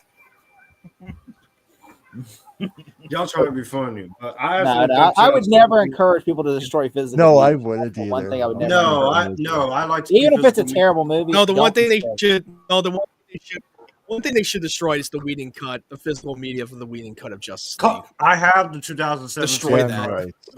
At least. I don't have that, and I'm ashamed that I bought that movie. Curses? This whole movie is freaking curses. No, you're not that girl. No, no, you're not. No, okay, you know that's it. That's it. Okay, you're not bad girl. I'm done. Okay. He's out of here. He's out of here. Okay. I have all you beat. I have the Steelbook of the Justice League. You're fucking that. Low key, oh God, your Lord. Low key, it's a very nice piece of business. I mean, artwork. I gave mine to my uncle for his birthday.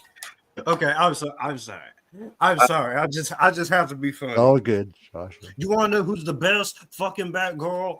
The animated series one.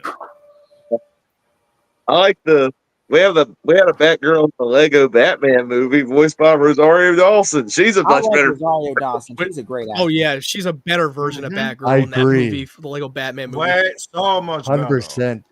I got you all beat, guys. You know what I have my version of the Whedon cut was? It was the one from Walmart that it came with the Blu-ray and it had pins from had a Batman pin, a Robin pin, not a Robin pin, but like a Wonder Woman pin. Robin's in this movie? Yeah, Robin was in the movie. His suit was on display. But yeah, it had all the pins from all the Justice League members, and so I thought I only have the regular cover of the Whedon cut. I tend to not get the one from that Nobody Walmart gives exclusive a shit about or that Target movie exclusive. too. Nobody does. No, but this was at the time that we didn't know we were ever going to get the Snyder cut. We thought like this was only going to be this movie version we're going to get. Kyle loves the Whedon cut. No, I don't. Doesn't Dave from Interpreting? No, hell no. Whedon cut. Fuck that cut. Batman. Batman. It's like literally sounds like that when they're playing, like when they're. Oh, you killed a dog. Dog's frozen. And then look how the cars flip too. These vehicles are ridiculous. We have less than 11 minutes. Oh my God. The toy line.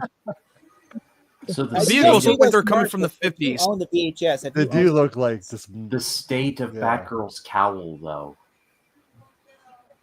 It looks terrible. Yeah.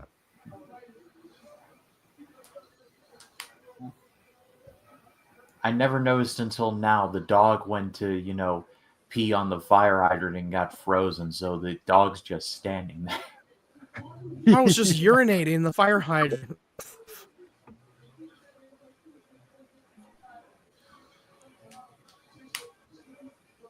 Why does it look like there's a nuclear reactor on the Batmobile? It does.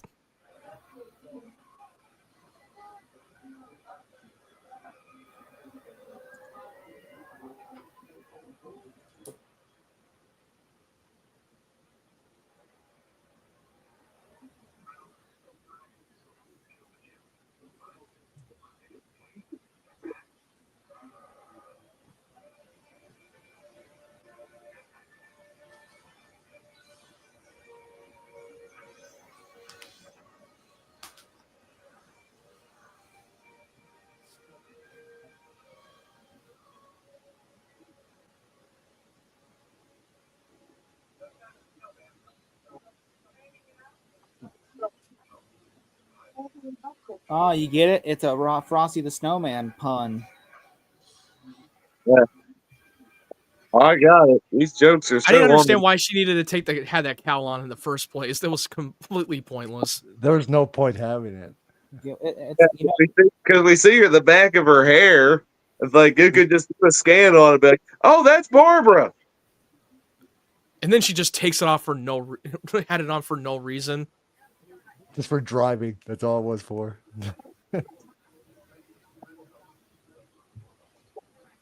Yeah. At least the costume from the canceled Batman movie, she had like a full-on mask on and cowl and everything. I don't know why they changed the chrome of these suits. Like they just changed their suits drastically when they were running out of that Poison Ivy's lair.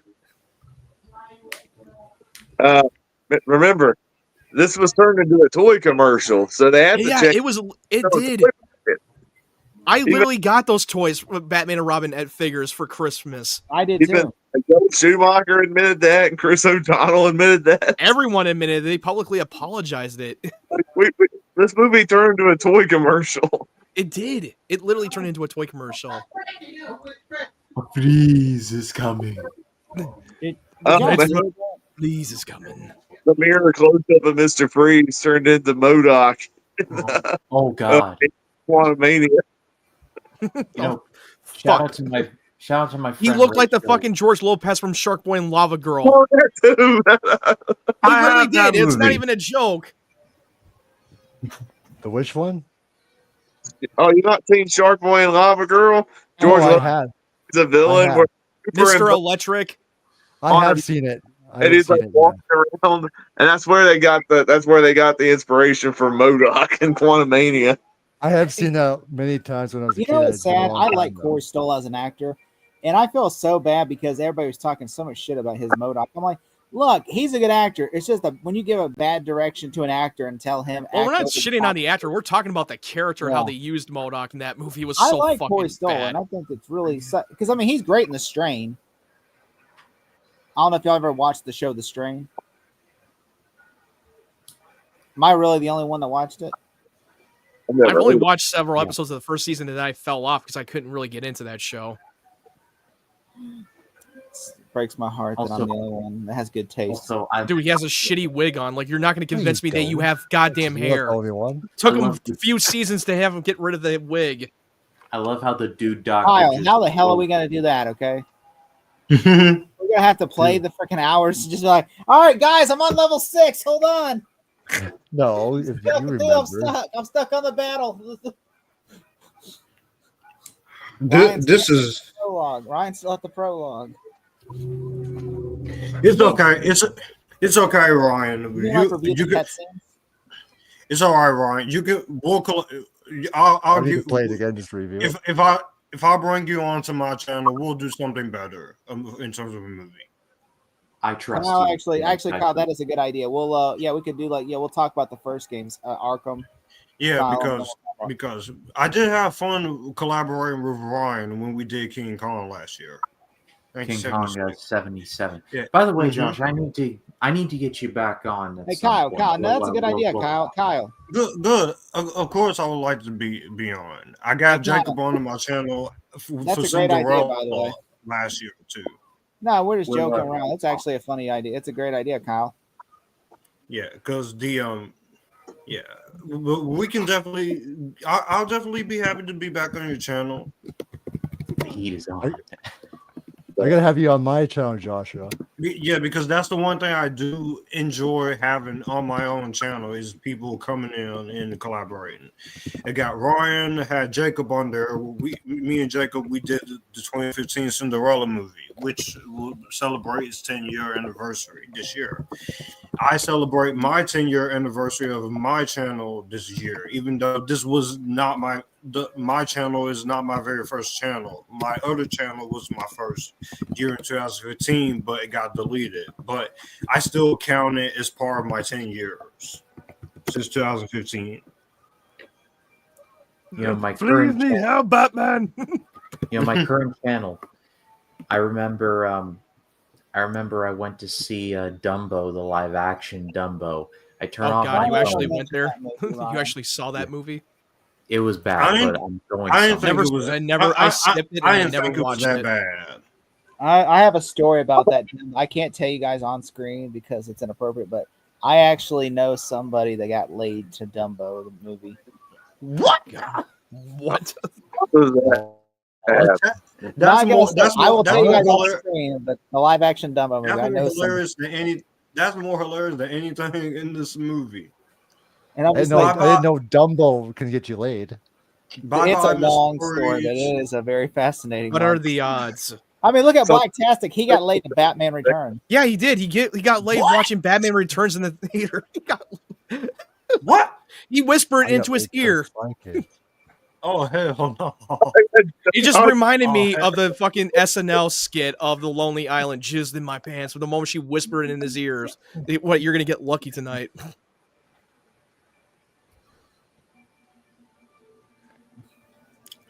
Wow. Yeah, I got laid. Those doctors have been through it. Yeah. I don't know. Do something. They're about to fall to their death.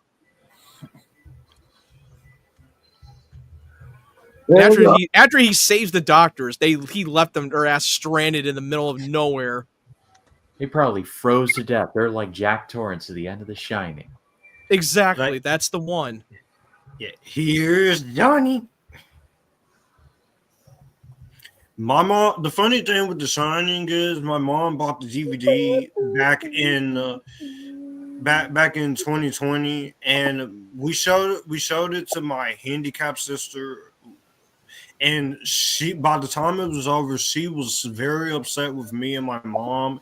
She was like, "Why did you have me watch this movie?" Because of the scene. She was upset because they kept showing the room with blood, and she does not like that. I told her it's just ketchup. It's just cool. And no, it's Kool-Aid. It's just a red Kool-Aid flavor. There you go. But she liked the sequel to Doctor Sleep more than. Oh, The that Shining. movie, that Doctor Sleep, is so underrated that no one saw. It was a great sequel. It's, That was that- based it's on the a book of Oh, Stephen. especially the that was- director's cut. The director's cut. Oh, by the director's Stephen cut was director's great. cut was With great. Michael That was a Flanagan as shame. the That was a director. shame. That was a shame. Nobody. Ryan, And, Ryan, I'll tell you something funny in the chat. Hold on. And I've been listening to the audiobook of the Stephen King's The Shining, and I'm really enjoying it. Ryan, read the Oh, chat. Ryan, read the That's chat. a good one. I'm reading it. Calm down. Chill. Oh, Chill. yeah. Go party. They scene needed Here Comes the Sun by the Beatles to make it even better. Jesus. Everybody's okay now. Whew. Whew. Again, I'll say this: the score, the music is not really the problem in this movie. There's some good things I compliment here, but it's just everything else No, everything else is so stupid. is so stupid. I mean, the score is can't- just like more. It is an iconic because it's Joel Schumacher's like identity for the Joel I Schumacher's can't. Batman I cannot movie. believe this was allowed to be released. I can't believe this was 1997. In the part, I cannot believe this was released the same year. No, let me see. Let me look up what were some of the other big highest grossing movies in 1997 as we're watching this, because Titanic, I believe, was mentioned. It was Titanic. It was definitely The Lost World, Titanic. Jurassic Park, definitely Titanic. The Lost World, Jurassic Park, Men in Black, Tomorrow Never Dies, As Good as It Gets, Liar Liar, The Fifth Element, The Full Monty, Air Force One. You put this on the same. What I love the how hell's Arnold's wrong like, with you? Right. The frick is wrong with you, mate? Yeah. Joel Schumacher, again, rest in peace. You. I think you're a pretty underrated. He was a pretty underrated director. I like his work, but not this movie. yeah, he did. He Lost did the Boys Lost is one Boys. of He his did the best. I original think Lost Boys. Lost He Boys, did direct Phone the phone Booth, booth. The and Lost Call Boys was Girl. fantastic. Yeah, I love the St. Lost Elmo's Boys. Fire, The original. Flatliners. I love the original. Kyle one. said Flatliners is his Batman favorite movie. Forever. When A did I Time say to that? Kill. You told in the chat. You said Bad Flatliners is Company. your favorite movie. Where? 8mm. 8mm. I still haven't seen Where does it. it say in the He chat I did said that? flawless. The number 23. The Phantom Phone Booth was better than this. Why the fuck did you say Phantom of the Opera? Like, I don't mean, do you really think that's a good movie? Do you really think that's a good movie? Yes, I think it's a good movie. Yes, I think Phantom of the Opera is a good You're movie. fucking crazy if I you think own that. it. I own it. No. I don't think it's as bad as people say it is. That movie made me literally go out and start drinking. It's like, oh god. I don't think it's that bad of a musical. From the soundtrack, Butler is a horrible singer. No, he is. That movie, it's like the worst. It is literally the worst. I remember I was like, If it hadn't been for that movie, he wouldn't have gotten 300 and such. I think honestly, I mean, did really you think Zack Snyder watched Phantom of the Opera and was like, I'm gonna cast him in 300? That guy looks like because you had Gerard Butler, you had Emma was a better Roseman, movie and than you had this. Patrick Wilson, who's also in the movie. Patrick Wilson's great in anything. I mean, you could put Oh him, yeah, because he sings and he does a great job. He's a great singer. Like anything you put Patrick Wilson in, he's amazing in. Oh, Every he's Roman incredible. is a good actor. Wasn't he? Well, if I correct me if I'm wrong, was he the front runner to play Aquaman at first before Jason Momoa? I could have, like, if I remember right, but I don't know. But he I did could a be great wrong. job he did a great job as Night Owl in Watchmen. He did. Yeah, Wow. he did also voice the president in Batman Yeah. v Superman. What's your Which thoughts that on was cool. Patrick Wilson? Them doing the Conjuring 4. My thoughts on Conjuring 4 or his I was thoughts? asking Kyle first, but then we'll get to you. Oh, Kyle. Oh, okay. My opinion on it, it has to be I want it to be as good as the first two. Well, I'm sorry, you're shit out of luck there because it's the I same know. director as 3. I know. Oh, then never mind. Also, it's the last. If it really is the last Conjuring movie, at least go out with some respect. They need to end it on a good note at least. They should just quit while they're ahead. I know they should quit after 3. Listen, I'll be honest with you. I did not get past after the first one. I only saw the first one, but never saw the second, third, or fourth. The second was very great. First two are at least the decent ones. Yeah. Like, I'm fine with the first movie. Like, leave it alone. First movie is only one and done. That should have been like that, but they wanted to turn it into a franchise. Mr. Freeze is a Game of Thrones fan. Maybe the first you want to talk about episode Joel Schumacher movies? Veronica Guerin was a better movie than this. I think the only Schumacher films I've seen are his 2 Batman movies and Flatliners.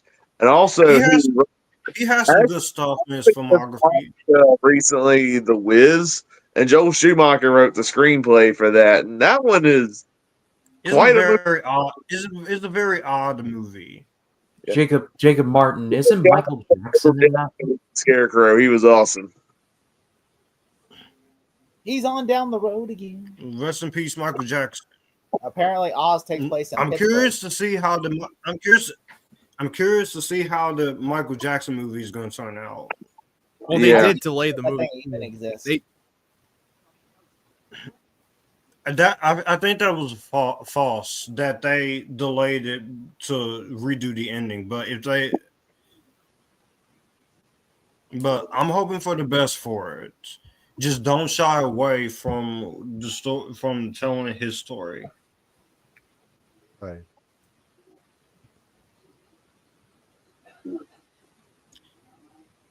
The only way. Sorry, you're not Batman. or Bruce Wayne. I'll tell Robert Pattinson sold it more than you, especially in the interrogation scene in the Batman. He's like, "What have you done? What have you done? What have you done?" The only thing is, I feel like he almost like doesn't. Only thing I don't like about Pattinson's Batman, there's a scene where the Riddler is going, Bruce Wayne. He has like, it was like he looks like he's about to cry, and I'm like, are you about to freaking cry? He's almost like, he's like, don't stop. I think you completely misinterpret that scene. I never. I've only seen that movie twice, but I have the 4K. Okay, thanks. Oh, okay. It was just him. He literally thought that he literally thought that he was calling Batman as Bruce Wayne. He thought he figured out his identity. Y'all really thought, and he was like, he was not talking about him. Y'all really thought you were going to get a third movie. We'll trick you. No, I never thought they were going to get a third movie. They wanted a bigger cave. Even though you made the money, you failed. What would have been the fourth one? Batman and Robin Unchained? Andrew Adamson, visual effects supervisor, the director of Narnia and Strike 1 and 2. Oh, really? Yes, a visual effects supervisor on this movie. Oh, I did not know that. Because it just popped up in the credits. Elle McPherson, Vivica A. Fox, Vendela K. Thomason. Oh, that's his name, young Bruce Wayne. Eric Lloyd, who was Charlie in the Santa Claus movie. Jesse Ventura. Oh, Jesse Ventura. Wait, the kid Charlie from Santa Claus was in this movie. Was he the extra kid from that wanted to get in the motorcycle race? No, he was young Bruce Wayne. He was. Oh, he was. Oh, I just didn't those recognize watching him. the credits. Those for watching the credits with us, you hear the beginning is the end is the beginning. Bob Kane as a project. If I was Bob Kane, I'd be like, take my name off this bullshit. This is not. Well, it's you can't say. You could say it's not the second worst thing Bob Kane has done. Oh, this is the worst thing Bob Kane in Batman anthology. Well, it is. Well, no, it's not the worst thing. I mean, if you really know the history of Bob Kane, you know that he's not necessarily a good person in real life, especially what he did to Bill. What's his name? Bill Finger. Bill Finger. Yeah. I gotta watch that documentary. Yeah, I've heard about that. Oh, you're on Bob Kane's a piece of shit in real life. You know. Yeah. 100% he is. You know what he did to Bill Finger? And especially, he did not even create Batman. He literally just drew like the character. Bill Finger created the whole world of Batman. Yeah, he only did the design of the character. He never created it. It was like Bill Finger like created Batman, the Joker, all the or not. He did. But they want to keep they want to keep credit him for Bob Kane. Like Bob Kane did not create that character. Bob Kane took it and went to the studios. He took the creation of the character, gave his design and principal Copsicles by Rick Baker. Rick Baker. Yes, Rick Baker. Yes, the great makeup artist Rick Baker. Wolfman 2010, Planet of the Apes. Well, look, Rick Baker actually has made some good stuff. I mean, like American Werewolf in London, Men in Black. Yep. There's other things he has made. I mean, he is. And now we have the R. Kelly song, which Gotham City. Oh God, this guy. I don't give a shit. You remember they put that promo on the soundtrack before the film started on the VHS tape for Batman and Robin? They showed the soundtrack. Yeah, but most of the songs in the soundtrack, I don't remember any of the songs. They're so fucking generic and forgettable songs. All right. Yeah, those songs are "Kiss from a Rose." Right. "Kiss from the Rose" was the only memorable from Batman Forever, for crying out loud. They literally they were trying so hard to make these songs relevant, but none of them actually fell. You know, most it did not fit the tone of the movie. It was. I remember the soundtrack of the first Transformers movie was more memorable. Of course, because you got Linkin Park for crying out loud. Linkin Park. You have David Draymond. They literally Linkin Park did all three of the Transformers soundtrack from Michael Bay, the trilogy. So, guys, going to ratings, how would you rate this movie? Starting with you, Maddie. Well, yeah, as a shit film, it's a 10 out of 10. But as a film, it's a fucking like 3 out of 10 as a film. But as a terrible movie, it's a 10. What about you, Jacob? Always allow me to break the ice, Martin. Well, Well, if I was rating this as a so bad it's good movie, I'd probably give it an 8 out of 10. But I think if I was going overall quality, I'd probably go 4. It's not a good movie. You know what? I was thinking the same thing, dude. I was literally thinking the same thing you were thinking. 4. I was like, it's a 4. Lazy Eye is fun for me. What about you, Kyle? It's a Snow it's a Miser. 4 out of 10 for me as well. Okay, all right. That's not bad. Joshua, what about you? Let me guess, 8 out of 10 for you? Okay. Let me take a drink of water on this before I just let it out. Take a shot. There you go. Come on. Drink it up. Chug. Okay. Chug. I'm going to try and be nice with this. 2 out of 10. This movie is not only the worst, this is still the worst Batman movie. Still one of the worst fucking DC movies ever. It would be my number one, but there is one worse DC movie that's worse than this. And this is one of my most hated movies of all time. There is almost, okay, this is two ways. As a comedy, it is enjoyable. As a comedy itself, I can sit down with a group of friends or watch it by myself and just be like, I get some laughs here and there. There are some legit things I can compliment on it. But I'll give it this. The soundtrack is good. I like the production design, costume design. A few of the actors, Arnold Schwarzenegger, Michael Goff, Uma Thurman, are the only ones I think are actually trying here. And there's some moments of action I do like. And there's some unintentional funny moments that I can enjoy. But as a superhero movie and as a movie on its own, this thing offends the shit out of me. It offends the hell out of me. The fact that Warner Brothers, you dumped $128 million into this bullshit. It offends the hell out of me that you have talented actors and a capable director and capable crew wasted on a movie that could, a Batman and Robin movie that actually could have been much better than what it is. But instead, you wasted it on a fucking $126 million, 2 hours and 4-minute toy commercial that not only feels like a toy commercial, but it feels like I'm watching the freaking Batman 1966 all over again. And I hate that movie too. I agree. And this 1966 is not, everything in this movie, from the writing, from the direction, all to the bastardization of Miss Freeze, to Robin, to Batgirl, to Bane, to Ivy. Even though, again, I'll say it, Uma Thurman, she does try, she looks good, but I'm sorry if I'm not enjoying what you're doing to these characters, I'm gonna say some shit about it. I mean, one thing I want to interject, I thought you were going to do the Mr. Freeze impression for a moment when you were bringing up Arnold's Freeze. Mr. Freeze. Poison Ivy. Mr. Freeze. Poison Ivy. Poison Ivy. This movie is an absolute dumpster fire. This is a cinematic abomination to the name Batman. It's a superhero movies.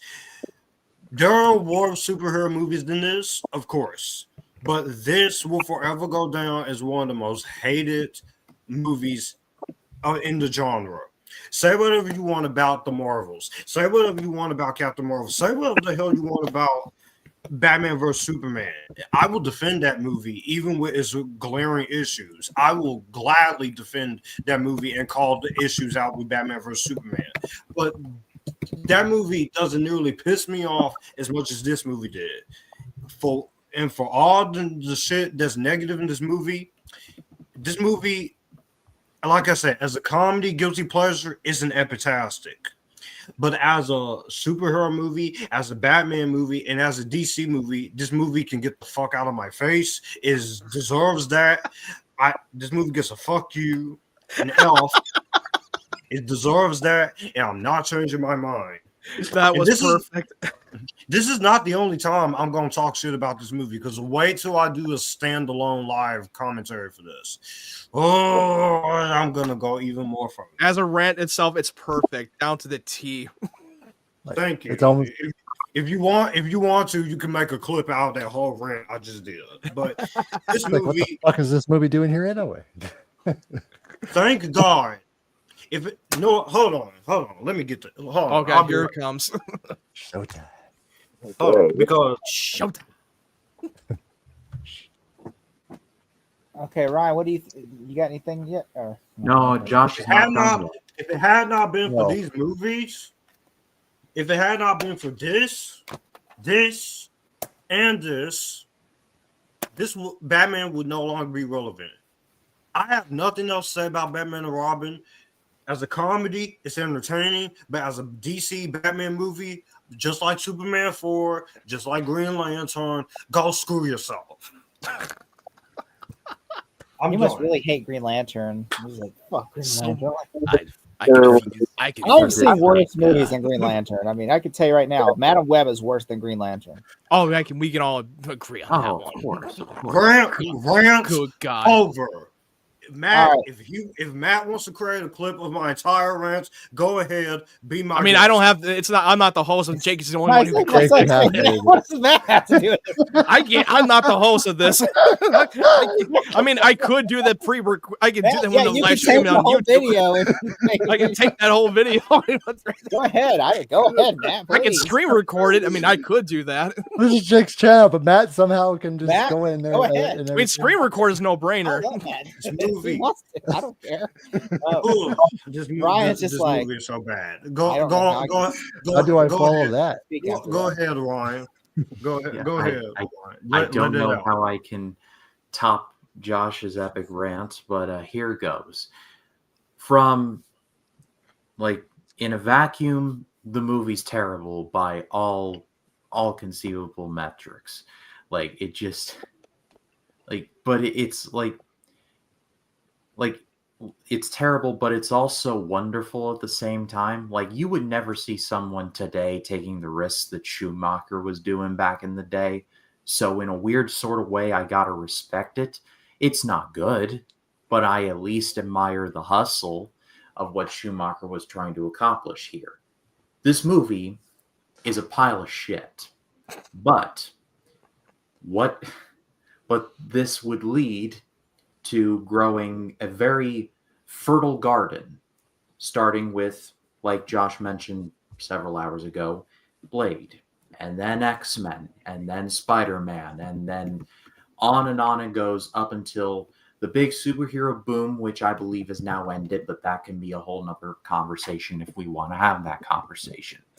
The point is, this, in a way, is the end of an era of like the phantoms and shadows and all of that, and like the over-the-top stuff. It all had to die so that the superhero movie genre could be reborn again. So in a weird way, I'm glad this movie exists, but it's also an insult at the same time.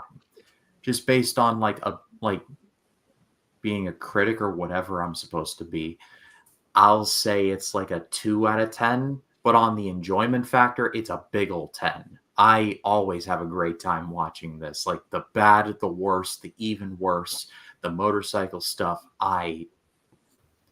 It just brings a smile to my face. So yeah, it's a very bad movie, but without it, we wouldn't have the MCU. We wouldn't have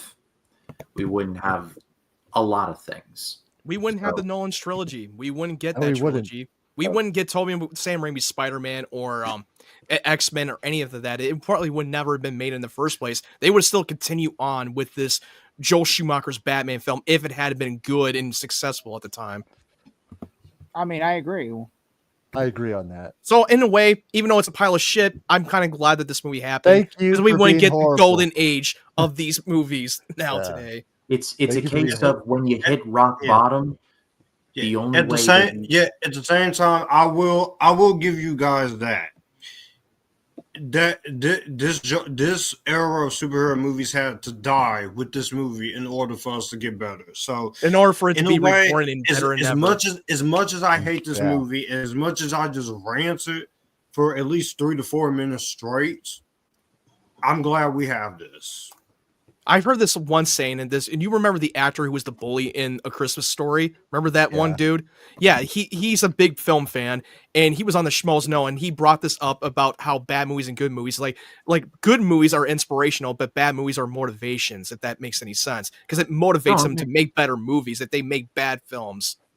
Yeah, it makes perfect sense. I mean, think about, seems like a weird example, but think about David Lynch's Dune, for example. I defend that movie, but I can understand that movie did sweet nothings at the box office. That had to die so that Denis Villeneuve. I did a review that version back during the pandemic when Dune was originally supposed to come out, but I thought the movie was okay when I first watched it. But the more I've sat on it, and the more now that we have the Villeneuve ones, and it coming from someone who's never read the books, that movie just is not great. But I appreciate what the late David Lynch was trying to do, and I look forward to seeing your thoughts on Dune as part of your David Lynch project. Well, I've actually already reviewed it, Joshua. It's already on the channel, so if you wanna take a look, then all right. But I just thought of something else. I think Joel Schumacher, in certain aspects, was actually very good at his job. This was very bad, and we've all made that perfectly clear. But I mean, I love the original Flatliners. Like I have not seen St. Elmo's Fire in a while, but I need to rewatch it. I remember liking that. I think Lost Boys is awesome. So he directed more than his fair share of good stuff. So I don't think that should be lost in the sauce. I mean, he's made a lot of good movies. I mean, Flatliners. Yeah, he's made some good movies. Even some underrated gems. Like I said, Veronica Guerin, Phantom of the Opera, number 23, Phone Booth, A Time to Kill, Flatliners. I haven't seen Falling Down yet, but I heard it's one of his better ones. Falling Down is fantastic. So, but I think it's a bit unfair to be like the Eyes to See You, like that's his entire legacy. When I mean, every director has made at least one bad thing. Some cases, dude, even phenomenal film, even some of the best filmmakers can have bad days. It's just something that's gonna inevitably happen. Every director is gonna have a bad day at the office because you can't make every movie perfection every time. No. Because it's making movies is very hard, but it's a miracle that the movie will even turn out to be good. It's a miracle. And sometimes it's not always the director's fault. That's why movies horrible. I only appreciate movies when they put their heart into it. When you can tell from watching that film, they put their heart into that movie, even if it doesn't turn out to be good. Yeah. Lost Boys, Phone Booth, Falling Down, 8mm. Yeah. Although I wasn't a big fan of 8mm as much. I mean, speaking of bad movies, The Room is like the worst movie ever made, and it's a terrible film, even though it was never intended to be bad. But it did. But it became a cult classic, and it still stands to being a timeless cult classic of The Room. Actually, there was a bad worst movie I saw not too long ago. Have you guys seen Who Killed Captain Alex? Oh yeah, Henry Mockingbird made you watch. It is amazing. It is amazingly bad. I was laughing my butt off watching that movie. If you want, and I know most of you probably watched Mystery Science Theater 3000 when they pulled off all of these bad movie from the archives and they just make a whole commentary on it, and it's so entertaining in the movie itself. All right. Well, all right. So we've all established that we hate this movie, which I will say, Schumacher. I do think this is a 4 out of 10 movie. And going back to Schumacher, I think he made a great legacy of movies. I do think, and he has apologized, and I don't think it's really his fault because the studio really was one man's fault. I do blame one person for this, and his name is Lorenzo de Bonaventura, who right now is in charge of the Transformers franchise. Okay. And who literally has said, he wanted to make it more toyistic because he wanted to sell toys off the movie. And in fact, they were literally the toys were pictures. They were sending the toys before they even shot a frame of film. They were sending concept art to the toy manufacturers. And then they even had designs on the scripts, the toy companies. So that way they could say, well, you should make it like this so they could sell a toy. And even the idea of the rocket going through the ship, that was actually a toy company suggested that, so they could sell it as a play set. And as we're wrapping this up, I'm watching the behind the scenes featurette where he does issue the apology out. And you know what? Like I said, I respect you. We all accept your apology. I know some Batman fans still won't years later, but y'all have to understand it wasn't his fault. He was doing what the studio was telling him to do. He even tried to. He said because he wanted to do Batman Year One before Batman Forever. He said, "Let me do Batman Year One," because he wanted to make a dark and serious Batman movie. Because he's made a Time to Kill. He knows how to do serious. But I mean, like obviously, like the studio's like, no, we want to make a toy commercial, and so he literally was like, "I'll try my best," and he, of course, lost that fight. But you know what? He said he wanted to make it up to the fans with the next movie, and he actually said if he would have got a chance, he would Batman Uncaged or Batman Unchained or whatever it was going to be called. He would have actually tried to make it up to the fans, but unfortunately, this movie tanked so bad that eventually they decided to reboot it. You know, and Nolan got it, which I mean, look, even he said Nolan did a better job than him, and he wishes he could have made a better film. Even though I think visually his movies are amazing, visually they look great, but as for like the stories are bad, and I think it sucks, but. I will say, Joel Schumacher, I think if he would have got a second chance at the Apple to make a Batman movie, or like, a third chance, I think he would have made a better film. I think, nowadays, I think he could have made an epic movie, absolutely fantastic. And unfortunately, we'll never know because he's gone now. But, and I think we should look at the legacy of work he did rather than like one bad movie. Because even if you don't like Batman and Robin, Batman Forever is a much more enjoyable film. And so I think, honestly, I just felt bad because some people always think he's just a terrible filmmaker. And I'm like, well, he made one bad movie. Look through his filmography. He has some stuff in there. And even Scorsese has made a couple bad movies. So. The Irishman is a terrible movie. I mean, look at Spielberg. He's done it too. Spielberg has made a lot of terrible movies. Hey, 1940. The only bad movie he's done is 1941. Yeah. Have you seen BFG? Have you seen? That was all right. The BFG was all right. It was an all right movie. Have you seen what's that one movie he did recently? It was a couple of years ago. People were like, "This is Ready Player One." No, nobody likes Ready. Hey, I don't give a fuck. I love Ready Player One. Ready Player One was awesome. That was an awesome movie. If you fuck all of you trash on that movie. Crystal Skull. I like Ready Player One. Crystal Skull. Here's the thing: Dial of Destiny made Crystal Skull a better movie than Dial of Destiny. So now it's like, Crystal Skull. Please give Marion a better ending, at least. Let's go there. I will say he has made a bunch of, but Steven Spielberg has made bad movies in the past. I like Ready Player One. I think Ready Player One's a fantastic movie. Even Fincher has a disappointing movie, but that was not his movie. Alien 3. Yeah. I couldn't even get past 10 minutes of that movie. I just checked out. It's not that bad. Come on.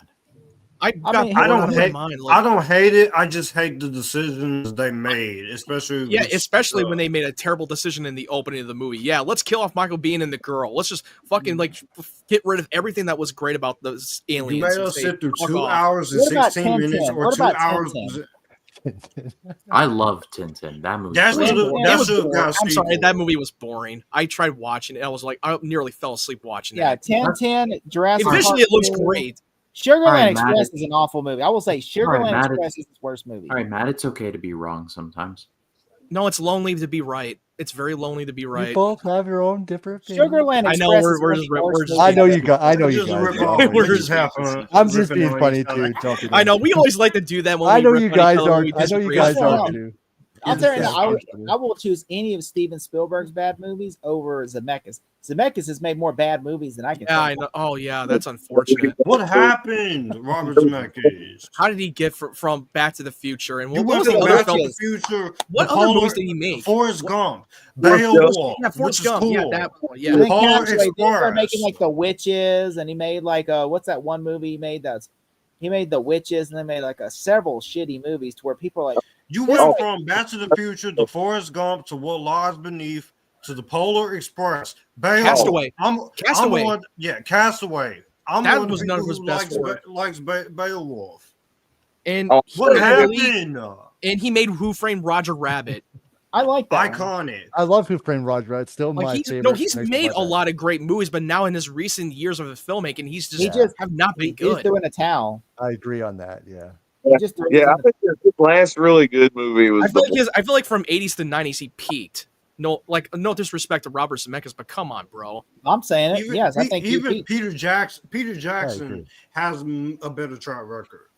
Jackson's only even made Peter like Ja- what 10 films in his entire freaking career. Like, Oh But Yeah, man, his best work is Peter easily the Lord of the Jackson, Rings The trilogy. Lord of the Rings, and King Kong are he two made of my like 6 favorites. I movies. love He made King 6 Kong. movies, and then he made like King Kong, and then he made like what was it after King Kong? The Lovely Bones. Lovely Bones and a dead in that one movie, Brain Dead. He's only really made like 8 movies in his entire. But then he career. made the Hobbit trilogy. That's why I said 6 movies. That's literally Lord of the Rings is 3, and then the Hobbit is 3. That's 6 movies he's made. Then he Oh, made you're talking about he's combining the Middle Earth saga together. all of his movies. He's made like 10 movies in total, like out of his career. So yeah, this is all fun and all, but I got work in the morning. All right, so let's wrap this up. Yeah, let's wrap it All right. up. All right, so Matt, what do you got coming up in your channel? Well, I'm about to record Captain America: Brave New World, so be sure to keep an eye out for that. And yeah, that's about it so far. Okay, so piracy. If you have right saying he's gonna pirate a movie, okay, so Feds, that's where Matt Wyatt right there. Just admit it. Yeah, he's gonna record Captain America: Brave New World. So if y'all want to arrest him, you know where to get him, Matt Wyatt. All right, Jacob Martin, are you planning on pirating any movies as well? absolutely not. I think that's a terrible way to disrupt the industry with, especially new movies. But on my channel, what I got coming up, different reviews. I got some collabs coming up. Haven't decided what all we're doing next week. Got to plan that out with some of the other people I'm collaborating with. I think the other day, Ryan Cam was on my channel for discussing DreamWorks. We reviewed Rihanna's extended music video, the movie with Home, and it was terrible. Oh, don't worry, Ryan loves that movie then. Yeah, and I think he said he loved that movie, and he secretly dreams about Rihanna every night. Oh, don't worry, Ryan literally has his ringtone as "Shut Up and Drive" by Rihanna. He's just looking at y'all like, what is this?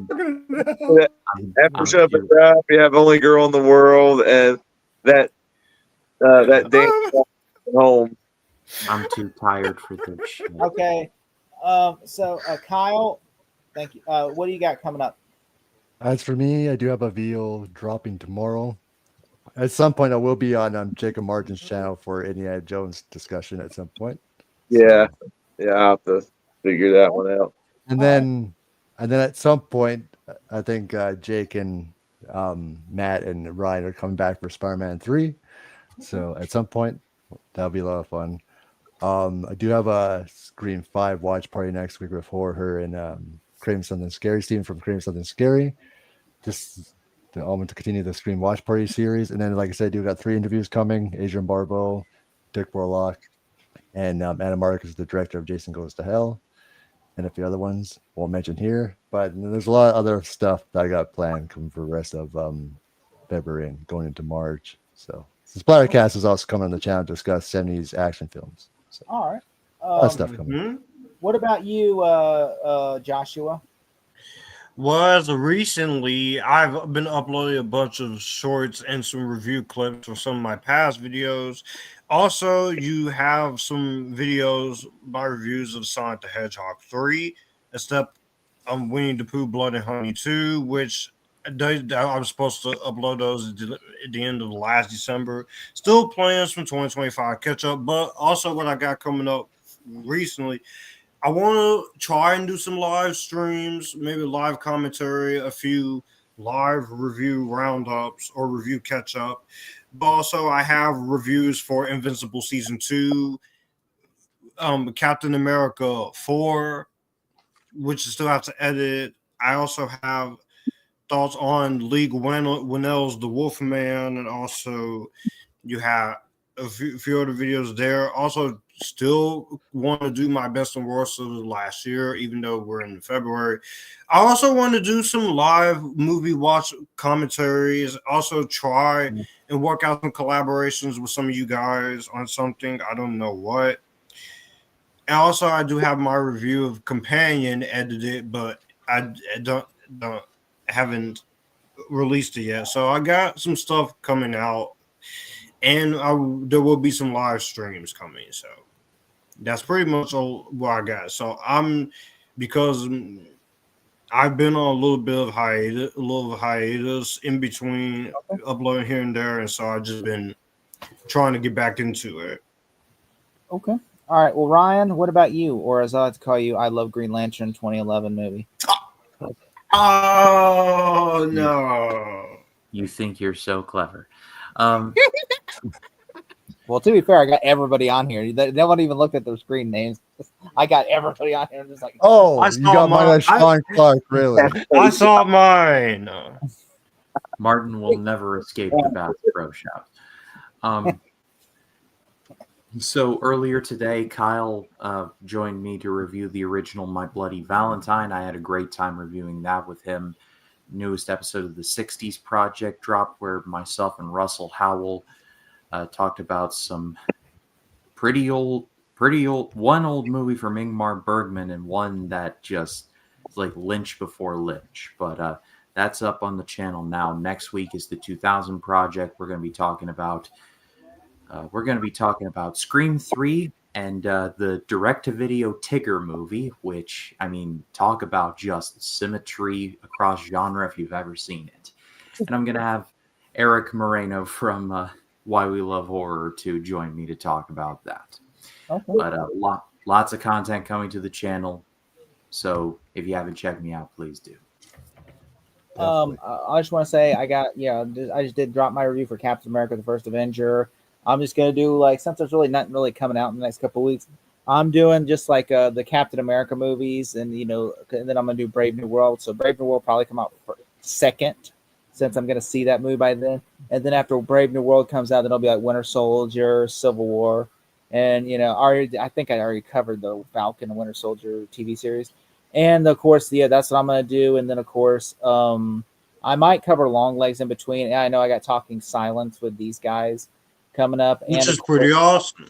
And Small Talk every Tuesday. And in 2 weeks, we will be back with this channel for Batman, Mr. Freeze, Sub-Zero on the channel. Oh, wow. So this will be actually first reaction. Thank you. By the way, never seen that. By the way, Joshua, thank you for coming on. I know this is thank you so much. I know this was last minute, but I know you really want to come on for this movie, and I'm glad that you're welcome. I'm happy to be able to come on your channel, especially collaborating with you in the past. All right.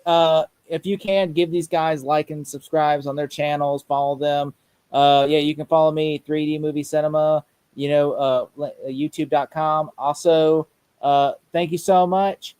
Before we go, check out the watch along for other ones if you can on the channel. See you in 2 weeks on same bat time, same bat channel. Sharpton for president, y'all. We're out. Jesse Jackson for